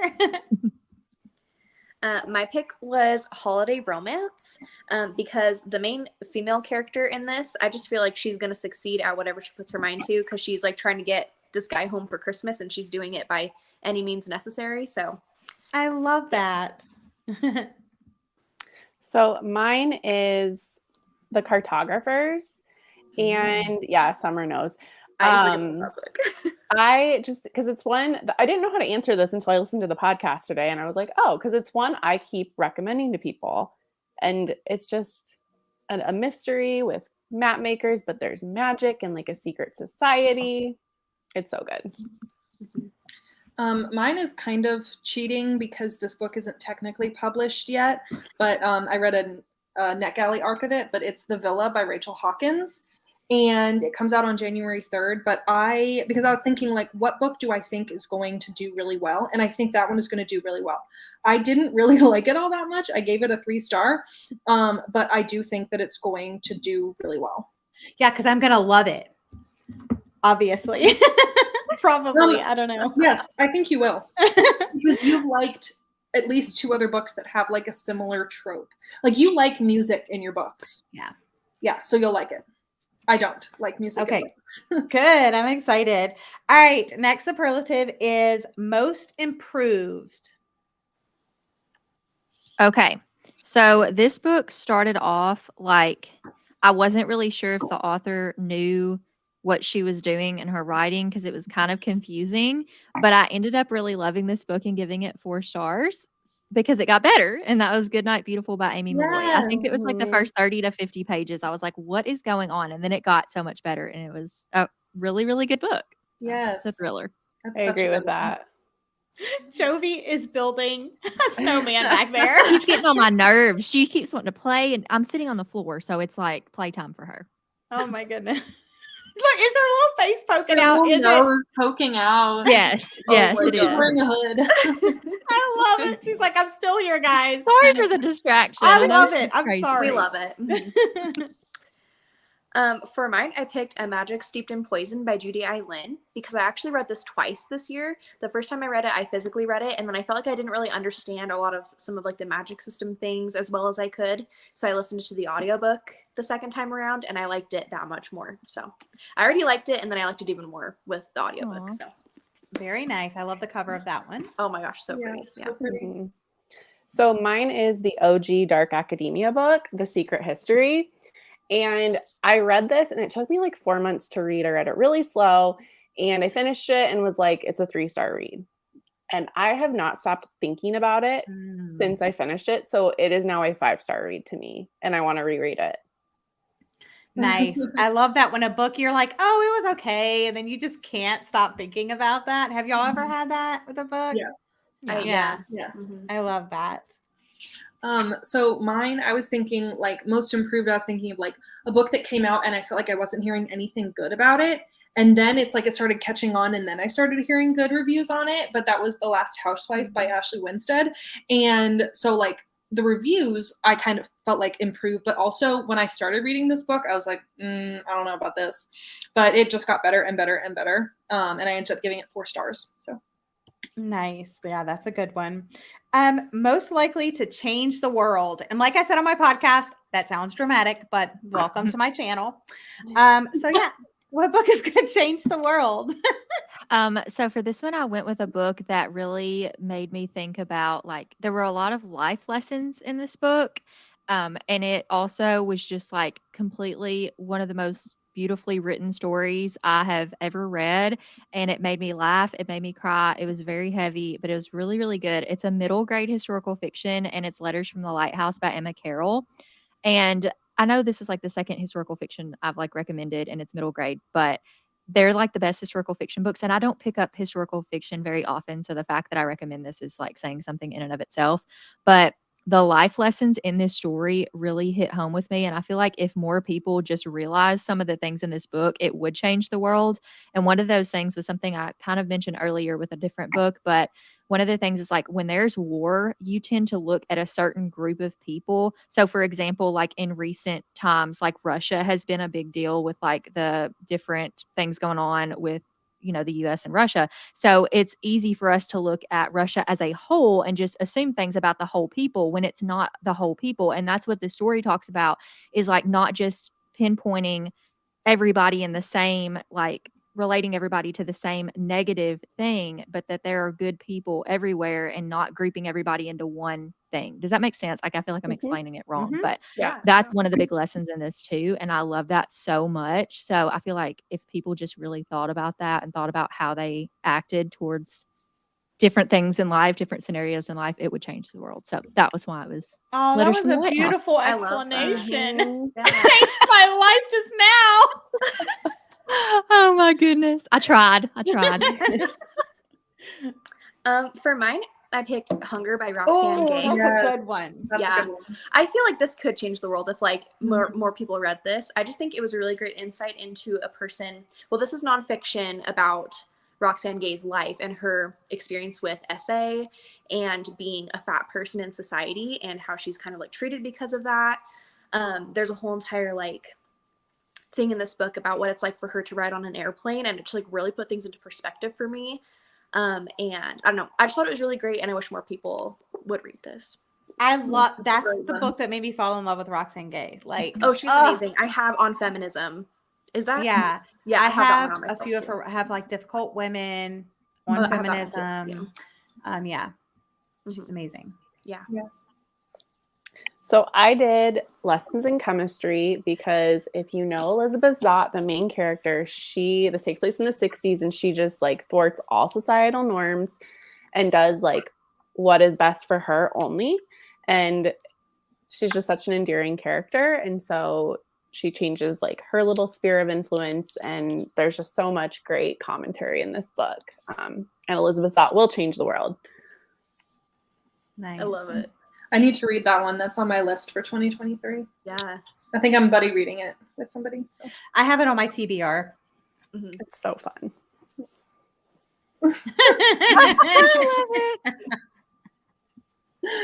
Yes. So The Lost Girls of Willowbrook.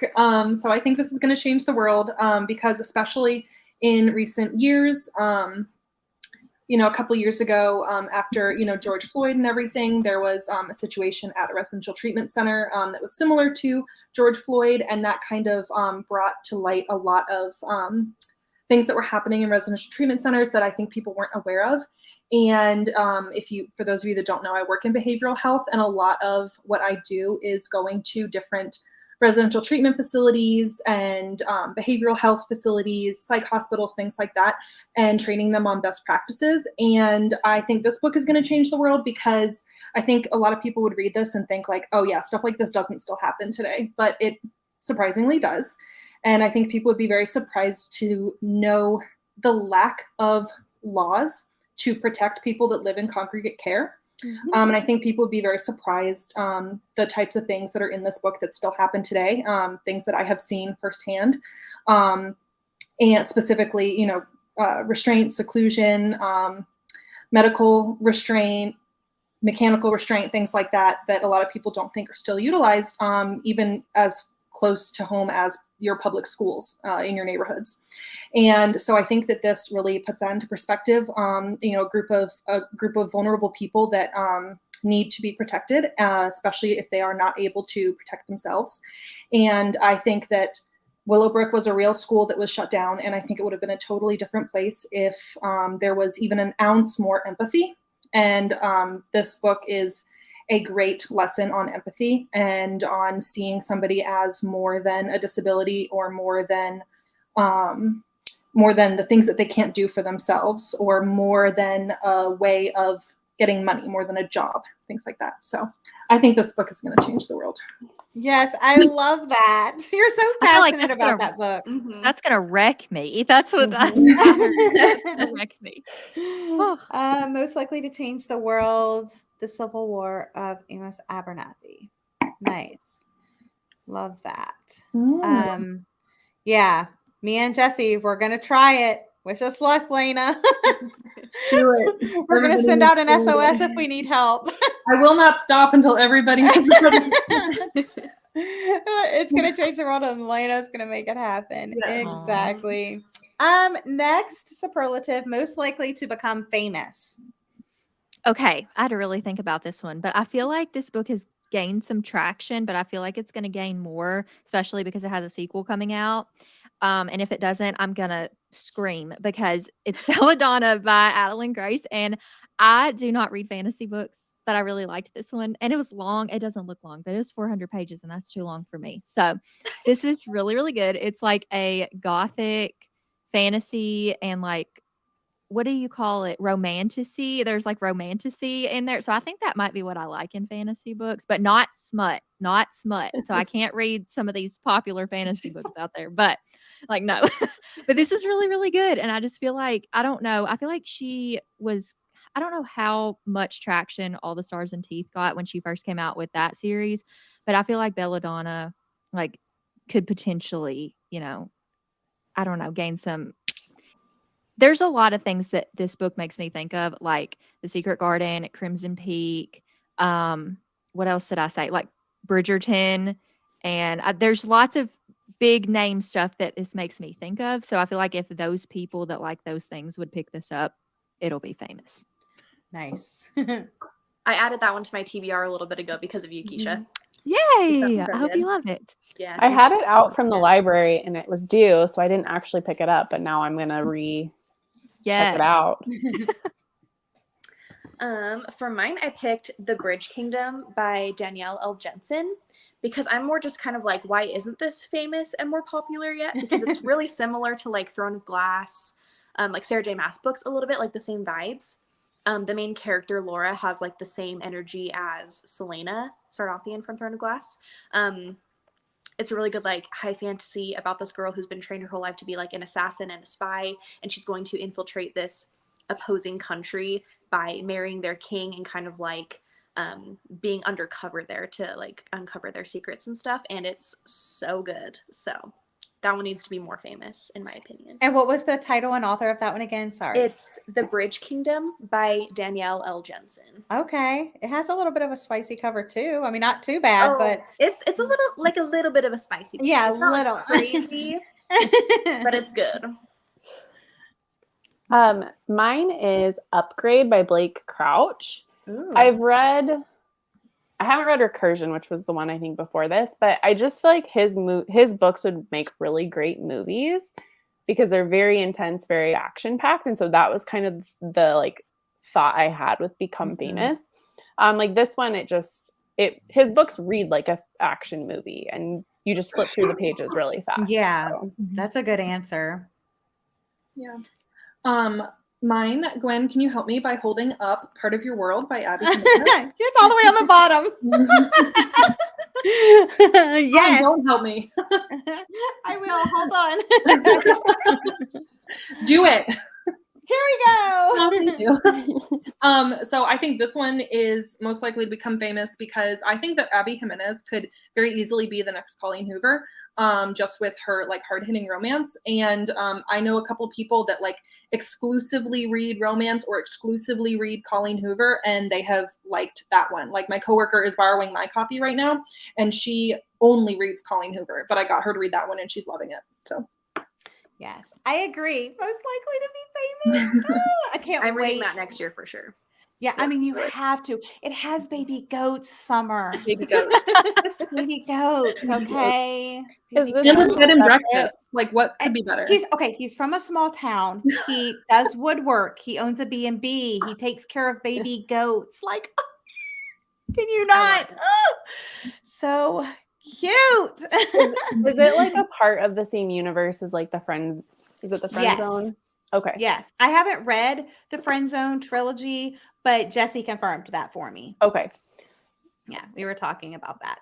And then, yeah, this one is going to have a sequel. Cool. So, and she recommends that. So, okay, next one, Class Clown. I love this one because I love humor. I feel like my husband's hilarious. I feel like some of my best friends are hilarious. Lena is hilarious when we do movie watches. She cracks me up. If you were at my best friend's exorcism movie watch, Lena had me rolling. And That was Jesse's so always fun. making me laugh. So, like, I love to laugh. I love a class clown. It could be character, book, whatever, however you want to interpret it. Okay, so for this one, I chose The Good Sister by Sally Hepworth, which some of you may be like, what are you even talking about? That's me right now. I'm like, So it's a family drama suspense book, but the main character, her name is Fern, and she's a librarian, and she is on the spectrum. She has like sensory issues and stuff, and it's dealt with really well in the book, but I think her character, and it's meant to be funny, she is hilarious. Like the way that she reacts to certain things and the way that she, like, have any of y'all read this book? no. Probably not. I'm going to, though. Read It's on this my, book. I have it on The hold way in that- my library. The way that she reacts, like this, I'll just tell you like the first little bit of the book. It's not a big spoiler, but there's this man that comes into the library and she like follows him into the bathroom and is like, what are you doing? Like, it's just like, what are you doing, Fern? Like, why are you? It's just hilarious, but like it's meant to be. And she is literally one of the best characters that I've ever read. Like, I would want to be her best friend. So yeah, it doesn't make sense unless you've read it because this is not a funny book by any means, but she adds lightheartedness and laughter to the story. So that's why that's the book. So now Jessie you just got to agrees read with it. Now you. you're curious. Did you see that Jessie agrees? Yes. And then someone Love said that. The Witch and Cackle, which I have not read Cackle yet, but I got it for Christmas, so I'm going to be reading it soon. So I'm excited.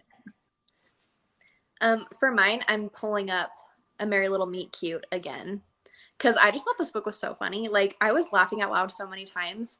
Some of the humor is a little bit like dad jokes maybe, or like a little bit cringe or something, but I thought a lot of it was really funny. There's like the movie that they're working on is a historical romance. They're using like horses in a lot of the films and stuff, and one of the horses is named Whitney Houston. Like, Whitney on the horse. I love it. And I thought it was really funny, even though it's kind of cheesy. But yeah, that's mine. I love that. Mm-hmm. So mine is another bromance book club book. It's Isn't It Bromantic, which is book 4, and it's the Russian and Elena's story. And the Russian in earlier books in the bromance book club, he's a Russian hockey player. All of the heroes in this series are like famous in Nashville, Tennessee through sports or music or whatever. And they read romance novels to be better, like husbands, boyfriends, whatever. And in the earlier books, he has like a flatulence problem, and it's like a big, like there's a lot of like body humor that I almost didn't pick this one up because I was scared that's all this book was going to be, but he ends up being allergic to dairy is what you find out. I don't know why that was hilarious to me. So then his book, there's not a lot of body humor, but he's just a really endearing and funny character. So I don't know. I was just laughing listening to you talk about it. The City Baker's Guide to Country Living, because that book was a joke. Oh my god. That's a great way to take that. Oh my gosh. Okay, listen. Okay, so earlier when we were doing Relax by the Fire, I was like, I'm relaxing by the fire and I'm ripping the pages out of this book and tossing them in the fire. I almost said that, but I was like, no, I don't want to stir up any drama. That's a great. I wish I had thought of that. The house across the lake. Here it goes. Oh gosh. Okay. Oh my gosh. Okay. So mine is The Hunting Wives by 𝒑𝒂𝒄 because it's just freaking ridiculous. Like, Is your same answer as that because it was a joke? It like just class clown because it was just a freaking joke. Yeah. It was just so eye rolly. Like it took the extreme of every single trope you've ever seen in any thriller ever, and then put it in like this Stepford Wives type of atmosphere, and I just rolled my eyes the whole time. I was just like, yeah, of course this is happening now. Oh yeah, of course. And of course now they're doing this. Oh yeah, and of course now this person's been kidnapped. And of course now this person, like, I just rolled my eyes the whole time. I just could not. Next superlative, life of the party. Okay, I don't really know how to explain this. It just felt right. Okay. The Dead Romantics by Ashley Post. Oh my gosh, I would not expect that. I mean, I know it says dead, and we're talking about the life of the party. And I'm like her dad, literally.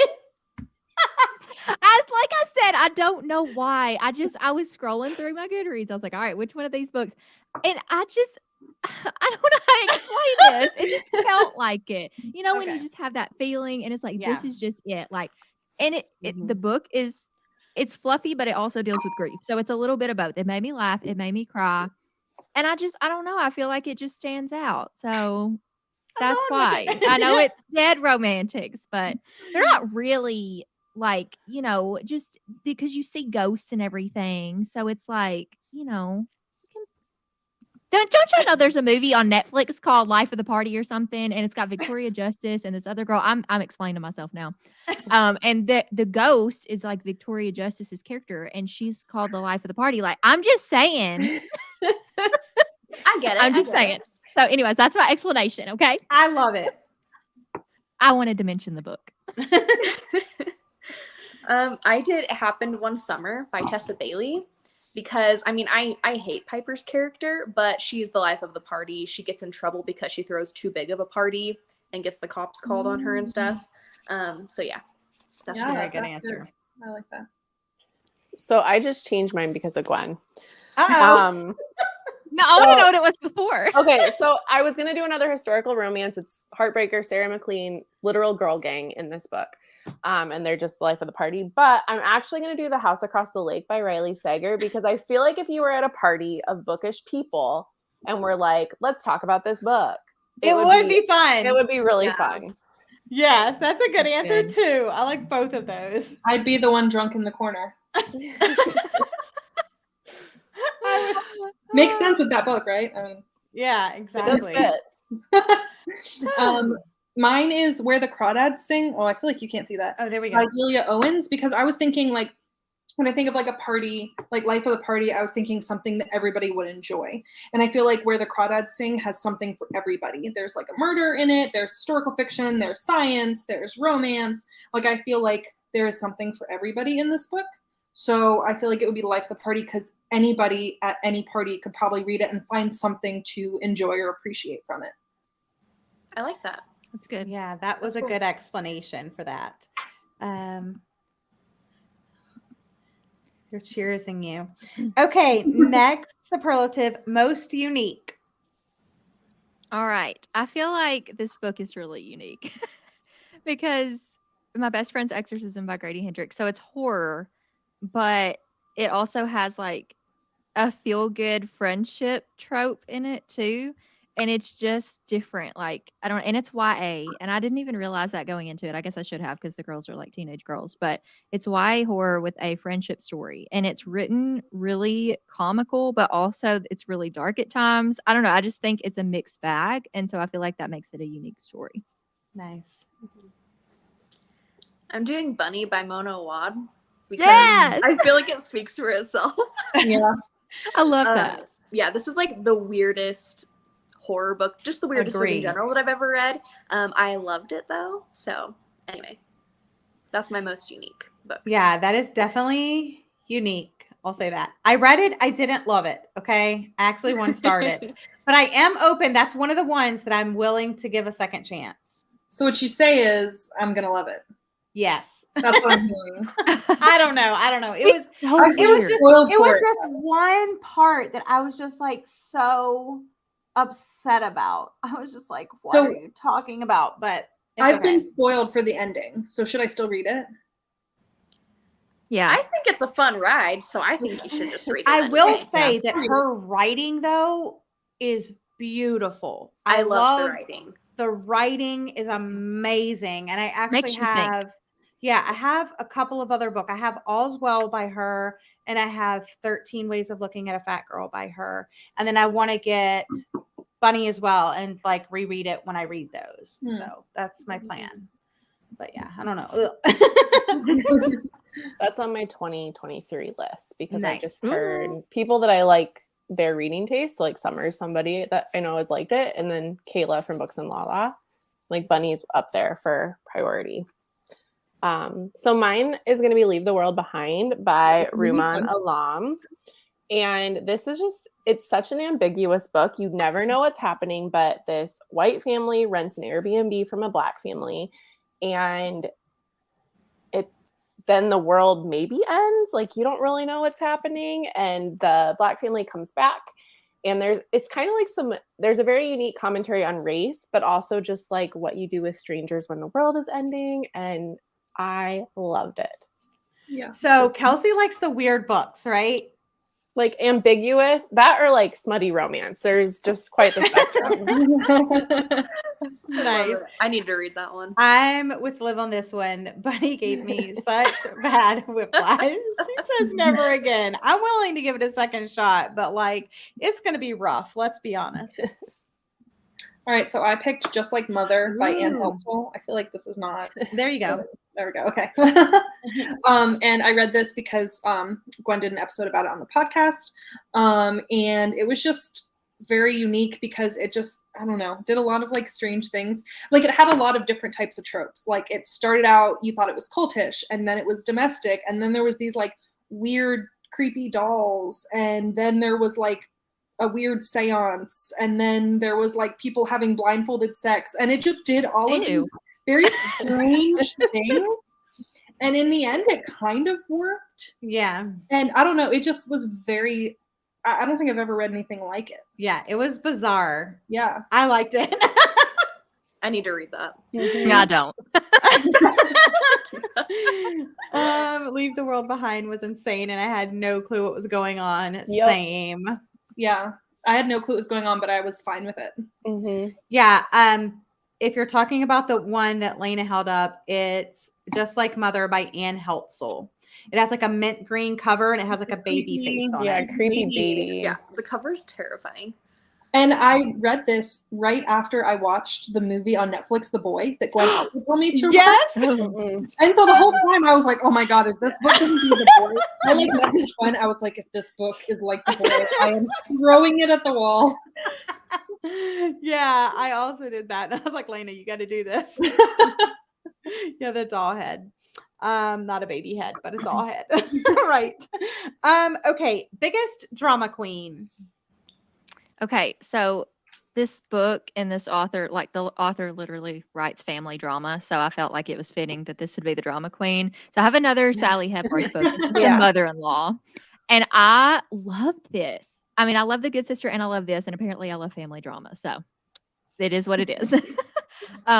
This is like the reason I chose it for family drama is because you kind of see the different family members in the situation. It's a story about this girl who her and her mother-in-law have never really had the best relationship and they don't really understand why they can't connect. And then the mother-in-law ends up dead and you're trying to figure out what happened and you get bits and pieces of each of the family members. And the whole thing is just really dramatic. Like you just don't know where it's going to go because everybody's literally just so dramatic in their own way. So I don't know. If you want drama, read this book, but it's also really good. So Mm-hmm. it's one of my faves. It is really good. I was gonna copy Jessie and do It Happened One Summer again because everybody in that book was just dramatic as hell. But I'm gonna go kind of like with what Keisha was saying and do like family drama. So I have Daisy Darker by Alice Feeney because Yes. there was so much family drama in this. This reminded me a lot of what's that? The Christmas one, the Christmas Murder Game. Same kind of vibes for that one too. So yeah, if you want family drama, that's a good one. There you go. I agree with both of those too. I'm also doing family drama for my drama queen, and I'm going with The Paper Palace. Again, I like families behaving badly, and I like kind of morally ambiguous people. And so this woman is essentially torn between her husband of like 20 years and then her childhood lover, and at the end you don't know who she picks. Is kind of the whole like that's the plot of the book. You're like kind of going back and forth in time. But then I read something on Reddit that you're supposed to go back and just read the book from the day of the events and it's clear who she chooses. And it was like mind blowing when I went and reread the book. Oh, that so you way. did that. Yeah. And did you really figure it out? Yes. Like it was like, oh my duh. gosh.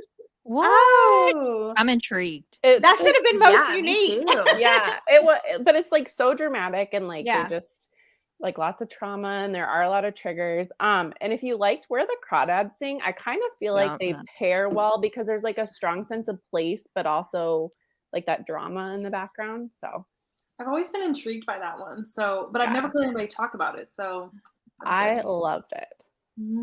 Okay. So for mine, I picked The It Girl by Ruth Ware, and I know that Gwen did not enjoy this book, and she like periled over it, but I really enjoyed it. I didn't like that one either. I loved it. I gave it 4 stars, and the main character in this isn't the dramatic one, but her friend is her roommate in college. Very dramatic, very much the It Girl is the dramatic one. Yep, Yeah. she's like the Elle Woods character. She's like, the gorgeous one that gets all the boys, but she's like secretly brilliant. So yeah. Yeah, that's good. I mean, it wasn't like the most terrible book I read, but it was just so long. When you stayed up until 4 a.m. to finish it, so you could I did. I know, but okay, hear me out. If it would have just been the past timeline, I liked that part. It was the present timeline. Why was she I love pregnant? that. Why was she pregnant though? That had literally nothing to do with it. So you having like, oh my goodness, my pregnancy's not going well, and oh, I need to go to this class, and girl, it has nothing to do with the plot of the book. See, And I it's love literally that. just like repeating itself. Like I think that happens like 2 or 3 times. And I'm like, yeah, we get it, you're pregnant. Okay, I get it. You haven't had the baby yet, so I'm assuming you're still pregnant. She didn't mean I it. don't understand. You're just misunderstood. Oh my goodness. Okay. Most creative. Okay. I feel like I'm the girl that always has the middle grades, but it's okay. I add variety. So this is The Book Wanderers by Anna James. And I chose this one because this book kind of surprised me. It's a little bit of a fairy tale story, but it's about this girl that her family owns this bookshop where the characters can come out of the books and you can go into the books and wander through the different fairy tales and stuff. And the magic system in this was done so well and so creative with like the rules and the explanations for everything that it just honestly, when I finished reading this book, I was like convinced. I was like, this is real. Like, this is a real thing. I'm not going to be told otherwise. This is real and this can happen. So it was just so good and so creative. It's probably just like in general, not just this year, but as a whole, one of the most creatively written stories I've ever read. And I didn't see the twist coming at the end either. So that was good. I didn't even know it was going to have a twist. So it's always good when you can be surprised by middle grade. For mine, I did Comfort Me with Apples by Catherine M. Valenti. When someone holds up a book that Keisha's read, she's like, Oh my I can't God. contain it. I love it. hated that book so much. you hated didn't it? like it? I'm Oh gonna my God, love I it. Then. hated it. I'm gonna love it. Keisha. Read it. I'm Read gonna it. love it. And it's short, isn't it? Like it's Yeah. not. Yeah. It's No, not- it's it's on not script. short. It was the longest hour of my life. No. The longest hour of her gosh. life. I'm gonna love it, guys. Gwen, I'm if so you need a excited. book by the end of the year, if you need a quick one, there you go. There you It go. was Yeah, horrible. it's on script, so it's like a quick read. That is an hour of my life that I will never get back. Oh my god! I would rather get a pap smear than read that book. Damn, that's saying a lot. Dad. Whoa. That got Triggered dark, Lena guys. hardcore. I read it Listen. Girl Till Halloween, and I think I was so angry after reading that book. Oh my gosh. I'm Well, crying. I loved it because like the ending just like gives you all of the context for everything that you've No, just it read. doesn't. Yes, it does. Wait, Yes, I y'all kind can of fight like- about it in April. Just back off. Square up, Lena. I'm just kidding. I will fight you. Liar. I can't even click on the comment. Oh my goodness. Okay. That's a good answer. Even though I haven't read it, I like it because it got her fired up. I love I it. gave it 1 star, and the reason I gave it 1 star is for the cover. That is where the 1 star came from. Otherwise, it deserves 0. Oh my goodness. Stop it. Oh no. Take that book with you. You won't even notice the pain. You won't even notice the pain. Oh my goodness. My cheeks, My cheeks are hurt. hurting because Yeah, I'm I know. finally Whew, okay. Okay. How do you follow here's that the up, drama. Kelsey? I know. I don't really think I can. Okay, so what are we on? We're still on creative. Okay. Yeah. So if you like The Dead Romantics, I liked it but didn't love it because I had read The Undertaking of Heart and Mercy right before it. And this is like a fantasy romance, kind of similar. Like the main character, her family owns a like undertaking business, funeral home in a fictional world, and her name's Mercy, and then she falls in love with Hart, who's like a bounty hunter for souls, and he brings bodies to her to embalm and do whatever. So it has kind of that like quirky family vibes that The Dead Romantics also had. I just liked this better, just because it was weirder and cuter. But that was my most creative. What was that called? What is it I know again? me and Yeah. Keisha are like adding I it. can't to even our like PR. Undertaking of Heart and Mercy. I'm gonna Okay. look into it. And I Post- feel like the cover doesn't really like do it justice. And Post it kind it in of got, Discord later because I want to look Okay. it up later. yeah, Yeah. it was just so fun. That sounds so fun. I love how you were like, it's just cuter and like better. Yeah. Well, and I read that, and then I read The Dead Yeah, Romantics, and I was it's like, hard. had I read this at a different time, I would have given The Dead Romantics a much higher rating, I think. Yeah, a lot of Kelsey, people were shocked. Sorry, go ahead, Summer. No, you go. You were talking Nope. for me. Oh, have you read 𝒍𝒏𝒒 by No. freak, I can't remember, Margaret Rogerson? It's kind of that same thing, like embalming like souls and stuff like that. It's definitely more like dark fantasy kind of. Yeah. But that's a fun I one. just read my first Margaret Rogerson this year, so I love her. I like her stuff a lot. Cool. Yeah. Anyway, so that's a little Thank Super you. fun. Yeah, Nice. Gwen, sorry, what were you gonna say though? I don't remember. Go ahead, Lena. I'm so sorry. No, it's okay. It's okay. All right. Mine is Notes on an Execution by 𝒑𝒐𝒅𝒄𝒂𝒔. And I just thought it was just really creative because I feel like you don't often read serial killer books from the perspective of the serial killer after he's already serial killed people. So he's on death row, and it's like literally like an hour before he's about to get the lethal injection. And he's kind of like just like looking back on his life. And so you have his perspective. You also have the perspective of one of his victims. You also have the perspective of a family member of one of his victims. And so there's like a bunch of different aspects to the book that I feel like aren't often covered in like serial killer books. And most thrillers, I guess this is technically a thriller, but I felt like it was more of just like a fiction character study. But I just felt like it really like kind of delved into why he was the way he was and what led him to be this way. Not that excuses what he did, but you kind of understand why he was the way that he was. So yeah, another one that the writing really stuck out in that book for some reason for me. Yes. Yeah, the writing style was superb. All right, next category, cutest couple. Gwen, I need you to pick up the book for this. I got it. You know what it is? Yeah. You need to Okay. about her. She complained about me making you pick up a book. Well, I told her beforehand that I didn't have these because my mom and my grandmother are borrowing these books. So I made How her cute grab is them. that? Her grandmother. Yeah, I love it. So, Lauren and Will are superior. Their banter is better than Emily Henry's book. Truth. Hot take. She's like, no. Pour in that tea. And it was a clean romance, and it was fun. There was some parts, like there's a part where he they comes bumped out of the elbows. bathroom, and there's They a moment too, and it's like, so there was enough for me. Yeah, good. it was. They're adorable. I agree. They were really, really cute. Oh, so good. Oh, sorry, it's my turn.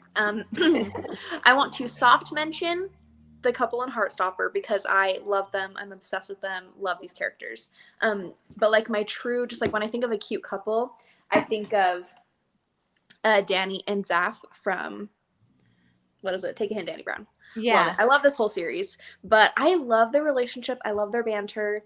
Zaf reads romance books. He is like a sensitive guy. Like he cries, and I just love him. And then like Danny's like sassy. They're just so cute together.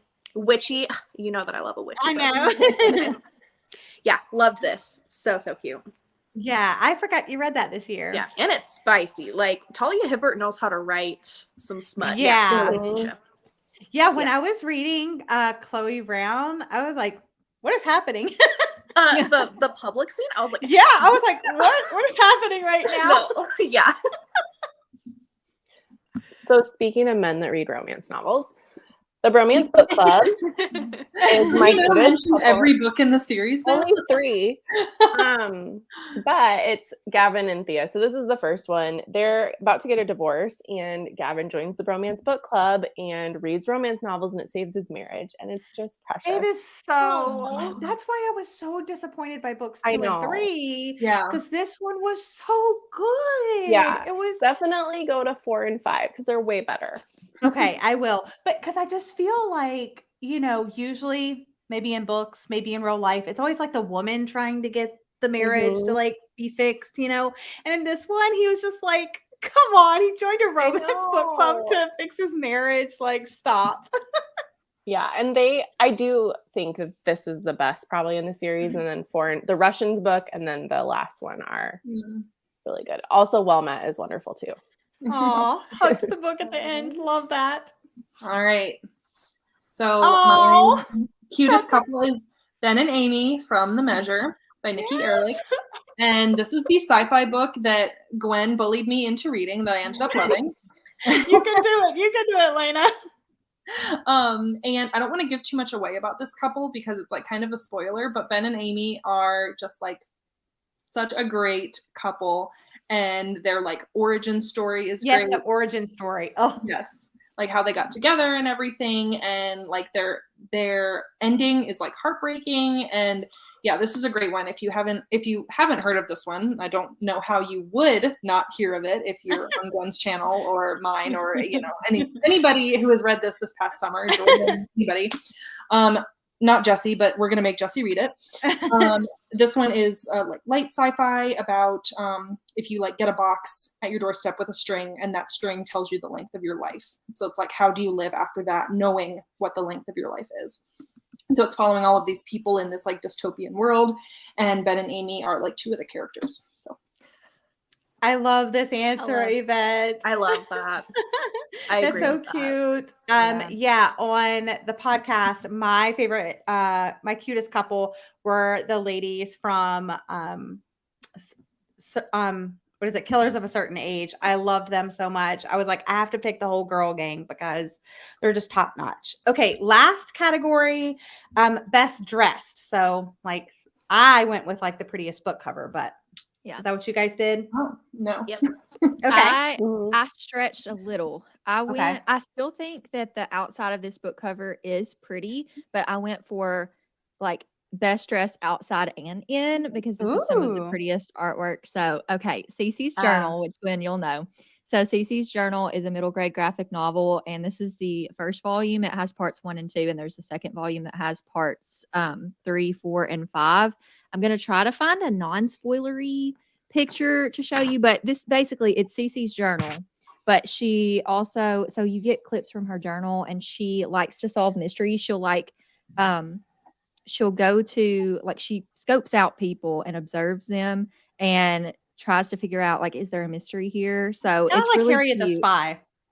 Yeah, it's love really, really cute. And I really want to show a picture that does it justice, but I also don't want to show the spoilery picture. When Gwen got this and was flipping through it, I was like, don't flip through it. You're going to spoil it. And I was like, how am I spoiling it? It has really, I can't do it. It has really beautiful artwork in it. It's watercolor. This is not going to do it justice, but the artwork is really detailed and well done. So I feel like I do still think this is a pretty color, but I had to mention this one. And also it's best dressed as a story because literally just heart-wrenching and I don't know, heartwarming, heart-wrenching, all the things. It's just, I don't know. It's best dressed in all the ways. So I think the covers, like the chapter covers, are the prettiest thing. So just show that the first. I know the first is one is kind of a spoiler. It's kind of, but it won't completely be. Okay. But, yeah. They're just so pretty. Like, it's just so detailed and it's watercolor. It's just crazy how, I don't know. People are just so talented. Kayla says she got a special edition of Babel, and it's by far the most gorgeous book that she's ever owned. Ooh, I liked this cover too. I liked that one too, Jackie. Unpopular opinion. Most people did not. Okay, sorry. I'm picking Feelings, A Story in Seasons by Manjit Thop. I still don't have it, Summer. Yeah, I love this book. And same as Keisha, like this is one that's like beautiful on the outside, but also on the inside. It's kind of like an autobiographical graphic novel about like your feelings and mental health throughout the seasons. It's broken up in the chapters kind of like summer, fall, winter, that kind of a thing. It actually kind of like made me get emotional, which I was not expecting from this. I just thought I was gonna have a book with beautiful illustrations in it. But I actually found out about this book not even through BookTube. I followed this illustrator on Instagram and just loved her art already, and then saw that she had a book. I loved this though. It's a super quick read, and it's like emotional and just beautiful. So yeah, that's a good answer. I still need to read that. So good. Yeah, I just added it to my library holds. Thanks. Yeah.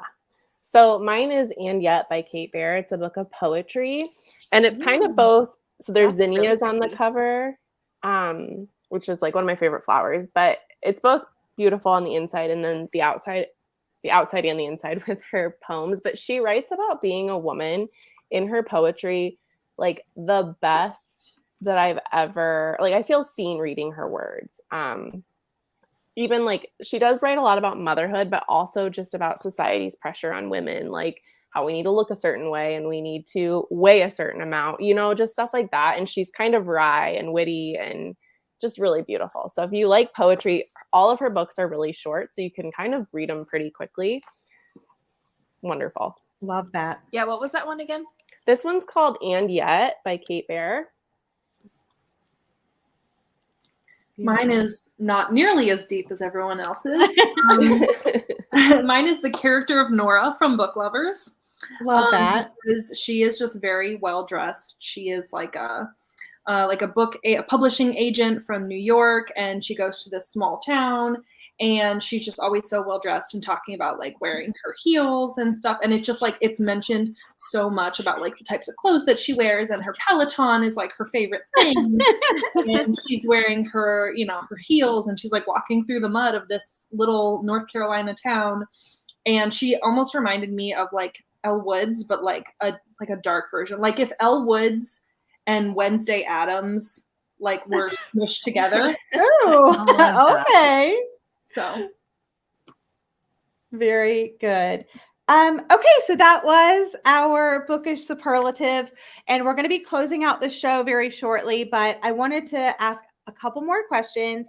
What's your most anticipated book of 2023? Very interested in this. I feel like this is going to be partially because I just read the first book and I loved it so much. So this is a little bit like, I don't know if it really will be, but right now it is. There's not a cover for this, so I can't show you the cover. But I found out that A Cross Country Christmas by Courtney Walsh is going to have a sequel, and it's a cross country wedding. And I'm so excited. Like, I forget all the other books. I don't even remember what's coming out next year. I just know that one is coming out, and I'm so excited. But I have to wait till November 1st. I know, that's a long time to wait. Yeah. That was like my second favorite book that I read this year. So it's a big deal for me. Like, I'm so excited. So I'm so excited for you. That's going to be so fun. I need to read that book. yeah, definitely. The first one, I mean. I don't really pay too much attention to like new releases unless it's part of like a series that I've been reading like for the next year or whatever. But I'm really excited to read Hellbent by Leigh Bardugo. And I'm pretty sure it's coming out the 10th or the 11th of January, so I don't have to wait very long. Nice. But I loved Ninth House this year. Like, I feel like 2023 is going to be like my dark academia year. Like, I'm ready for it. Ninth House prepared me. Same with the Cartographers. But I'm really excited for the sequel to see where it goes. Awesome. So I'm going to read Ninth House in January, so I'm really excited to discover that. Same. Yeah. Mine is going to be Elizabeth Acevedo. She wrote like The Poet X, and I loved that, but it's a book in verse. So she has a new one coming out called Family Lore, and I think it's an adult novel. She is just amazing. And her books are young adult usually. So if you like that, I think you would like her stuff now, this new book. Nice. Mine is Off the Deep End by Lucinda Berry. I think Jesse in the comments just said it too. Yeah. It comes out on January 10th, which is my birthday present from Lucinda Berry. Thank you very much, Lucinda, for giving me a book for my birthday. But Jesse and I are going to be discussing it on January 23rd on her channel as part of her book club. So definitely check out her channel. She has like a Discord for it and everything. So so I'm very excited to read that one. Lucinda Berry is one of my favorite authors. So. And Lucinda Berry is going to be on the live show. Yes. So and that's like extra. so I'm freaking out for you guys. I'm oh my so gosh. excited. I'm going to be freaking out. I'm just so excited about it. Okay, so my answer is probably the same as a lot of people. I went with Riley Sager's new book, but my real honest, like most anticipated book is whatever Taylor Jenkins Reid is coming out with next. Whatever she comes out with next, That's my most anticipated because all of her books are 5 stars. She's my favorite author of all time. Why her books aren't announced a little bit sooner breaks my heart a little bit because I never know. I just want to, like, are you working on something and when does it come out? I don't care what the title is. I don't care what the character is about. I don't care. I just want to know that you're actually working on something that I can read soon. But since I don't know if she's coming out with something in 2023, I'll go with Riley Sager's new book. So that's that. But last question of the night, ladies. We're almost done. You're doing great. Any bookish resolutions, life resolutions, and if you don't like the word resolutions, goals. It could be for your channel, for your life, books that you want to read, whatever. I don't often go into the new year with a lot of like hefty resolutions or goals because I don't like to stress myself out because most of the time if I try to do something like that, I'm not going to keep to it. So I just keep mine pretty basic. I have like reading goals. So obviously I want to read 100 books next year. I would like to read more books on my shelves versus new books. Like I need to read more and I've done better this year and I've become more brutal with what do I actually want to read. I've unhauled a lot of books this year. So I feel like 2023 is going to be better for me in reading my physical shelves and buying, well, maybe not buying less books, but at least in reading my physical shelves and honing in on more of what I like and not just buying everything because everybody's talking about it. But those are basically, I mean, and just mood reading and reading what I enjoy and not feeling like I have to force myself to read something because everybody's talking about it and getting FOMO, which will I still fall to FOMO? Sometimes, yes, I will, but I want to be better about that. So those are like just general goals that I have for like reading goals. Nice. Well, good luck. I'm going to try to keep you accountable. Appreciate it. The only kind of bookish goal that I have is to read 50 books, the Goodreads goal. For personal goals, I did a lot of work this year on like working on like my relationship with food and how I view myself and kind of like getting rid of like diet culture and stuff in my life. And so I'm just going to be working harder on that this next year too. And like wearing the clothes that I want, like that whole kind of thing. Yes. Yes. I love that. Keep posting those outfits of the day. I love them. Thank you. They're like my favorite on TikTok. You guys have to follow Summer's TikTok. They're the best so ever. Nice. Yeah, I think I'd alluded to it earlier, but I want to say like no to more reading challenges. Like I just want to be more realistic and know, like read or know thyself. And then read books from my shelf. And then I work from home. And so I'm really bad about moving my body sometimes. And so I really want to try to just move my body every day as like a personal goal.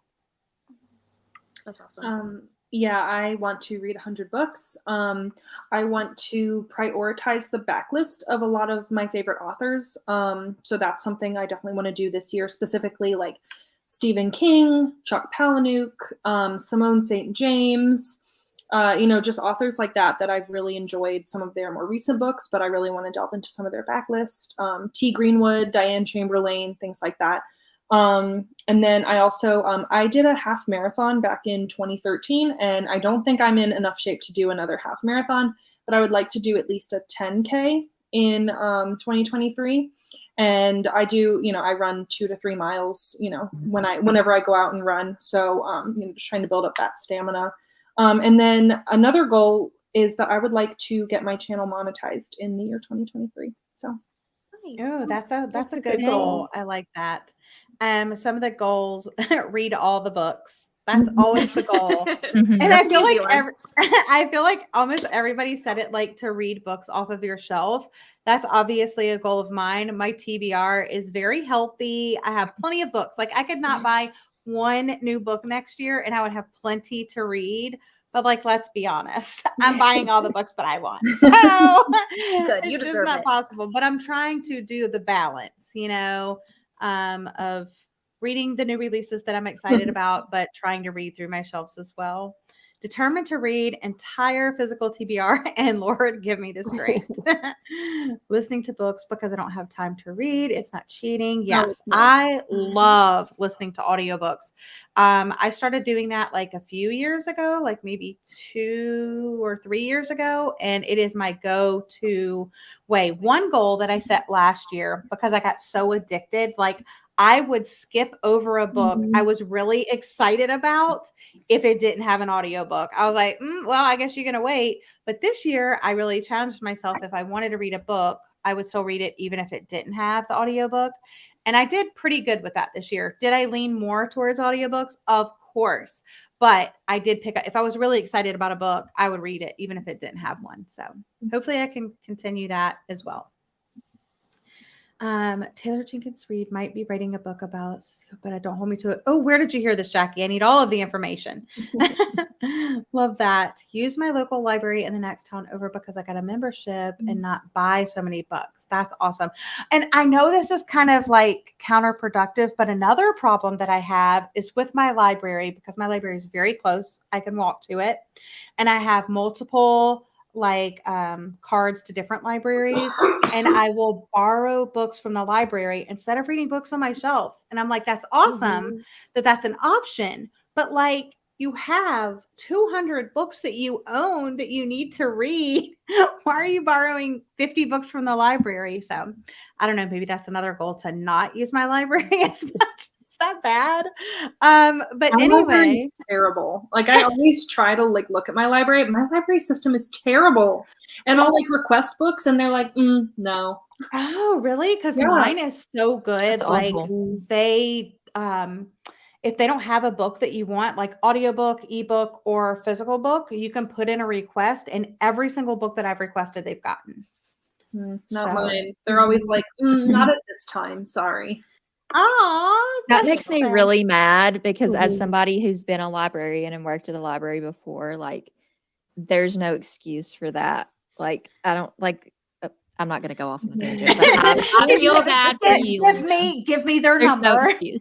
Yeah. Give me their number. There was like 40 people on the wait list for book lovers, and like in my like community, there's 3 libraries. They had 1 copy between the 3 libraries of book lovers. Just 1. Yeah, that's Yeah, that's I don't know. But then they should be a part. Most libraries are a part of like a bigger consortium of like in a different region. You should be able to get. Yeah, but there's one of the library that I worked at, and you can get through the interlibrary loan system from like other states. So if they're not a part of that, they're not doing libraries right. Mhm. That's Well, just my 2 do cents. do you travel for work, Lena? Yeah. Because you could when I used to commute, I used to have a library card in the office, like where I worked, because that system was a lot bigger. And you can usually do that too and try that way if there's like a town that has a rockin' library where you're at.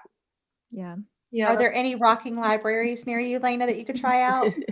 My sister lives in DC, which is where I used to live. Ooh, So, I bet you they have a rocking library. yeah, maybe I can sign up for a library card and use her address. Yeah, absolutely. So any questions that you guys want to ask each other before we go? Or we good? Or Does anybody know what their first read of 2023 is going to be? ooh, that's a good question. I just decided mine tonight. Oh, did you? Yeah, because Gwen and I were talking about it earlier, and I was like, I really don't know. And I was going through my books, and I think I know. And Gwen was telling me how she always likes to start her year with a reread, which this might mess up plans. You might have to read this quicker than you expected, Gwen, because this is one of our buddy reads. Okay. So I think I'm going to read the Guernsey Literary and Potato Peel Pie Society. It is the book that got me back into reading, and it's one of my favorites. Best. So I'm buddy reading it with Gwen though. So I've never read it. slow. You've never read it? No, but I'm buddy reading it. So maybe it could be your second book since I know Yeah. you'll reread one for your Yeah, first. yeah. But I'll read it slow. Okay.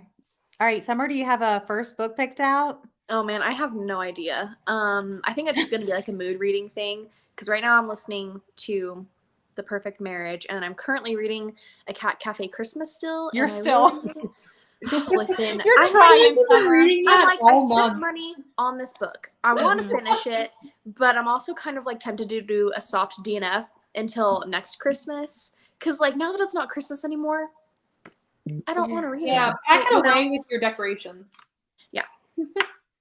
So yeah, and I'm kind of like I can only listen to an audiobook and then a physical book, and that's all I can do is those 2 books. So A Cat Cafe Christmas is like taking up that slot that a physical book could be. So I probably just need to soft DNF it and just pick up something else physically. I was going to say, if it goes into 2023, it's going to be your first read. You know, your first technical. I don't want that to be my first read. Exactly. Well, here's my other thing too: is Zodiac Academy #8 came out, and I have it on Kindle Unlimited, and I kind of started reading it a little bit, so I might just continue to read that. Yeah. Through the new year and stuff. I'm on book 3 of that series, and it's such a joy. It's such brain candy. Yes. That's a good goal, Liv. What about you, Lena? Did you pick out yours? Yes. So this past year, my first read of the year was The Dream Daughter by Diane Chamberlain, and it ended up being a 5-star, and it was on my list of top 10. So I'm going to try it again, see if we can go for a second year. So I'm going to read The Last House on the Street by Diane Chamberlain. Ooh. And what about you, Kelsey? What's your first read going to be? So I just got an arc of Liar, Dreamer, Thief. Oh, that looks good. Yeah, I think it's like a psychological thriller in an office setting, and the tagline is like the main character is not a stalker. And so it came in the mail, and I was like, That's on my anticipated list for next year. Yeah. So I'm interested to hear your thoughts. Well, like Keisha said, I usually do a reread. So it's kind of between Verity by Colleen Hoover or It Ends With Us by Colleen Hoover, because I'm reading Verity with Keisha, but it looks like she's starting with our other buddy read first, which is fine. We can just switch it. And then I also want to read It Ends With Us so I can read It Starts With Us, because I have not done that yet. But it's been so long since I've read the first book. I read it when it came out, and it feels like 10 years ago. So I want to reread that so then I can jump in, since it picks up right where the other one ended, supposedly. So I just want to be reminded and stuff like that. All right. So I think that wraps up our extravaganza, ladies. I had so much fun. Thank you for joining me. And don't forget, anybody watching, all of their channels are linked in the description box. The 12-month reading challenge is down there. And if you want to be a guest, because I'm going to do this basic thing monthly for monthly wrap-ups. I have a whole kind of playlist of my monthly wrap-ups that I did throughout the year. And if you want to be a guest, fill out that form. It's really simple. But yeah. All right. So everybody have a great night, and I'll talk to everybody later. Bye. Bye.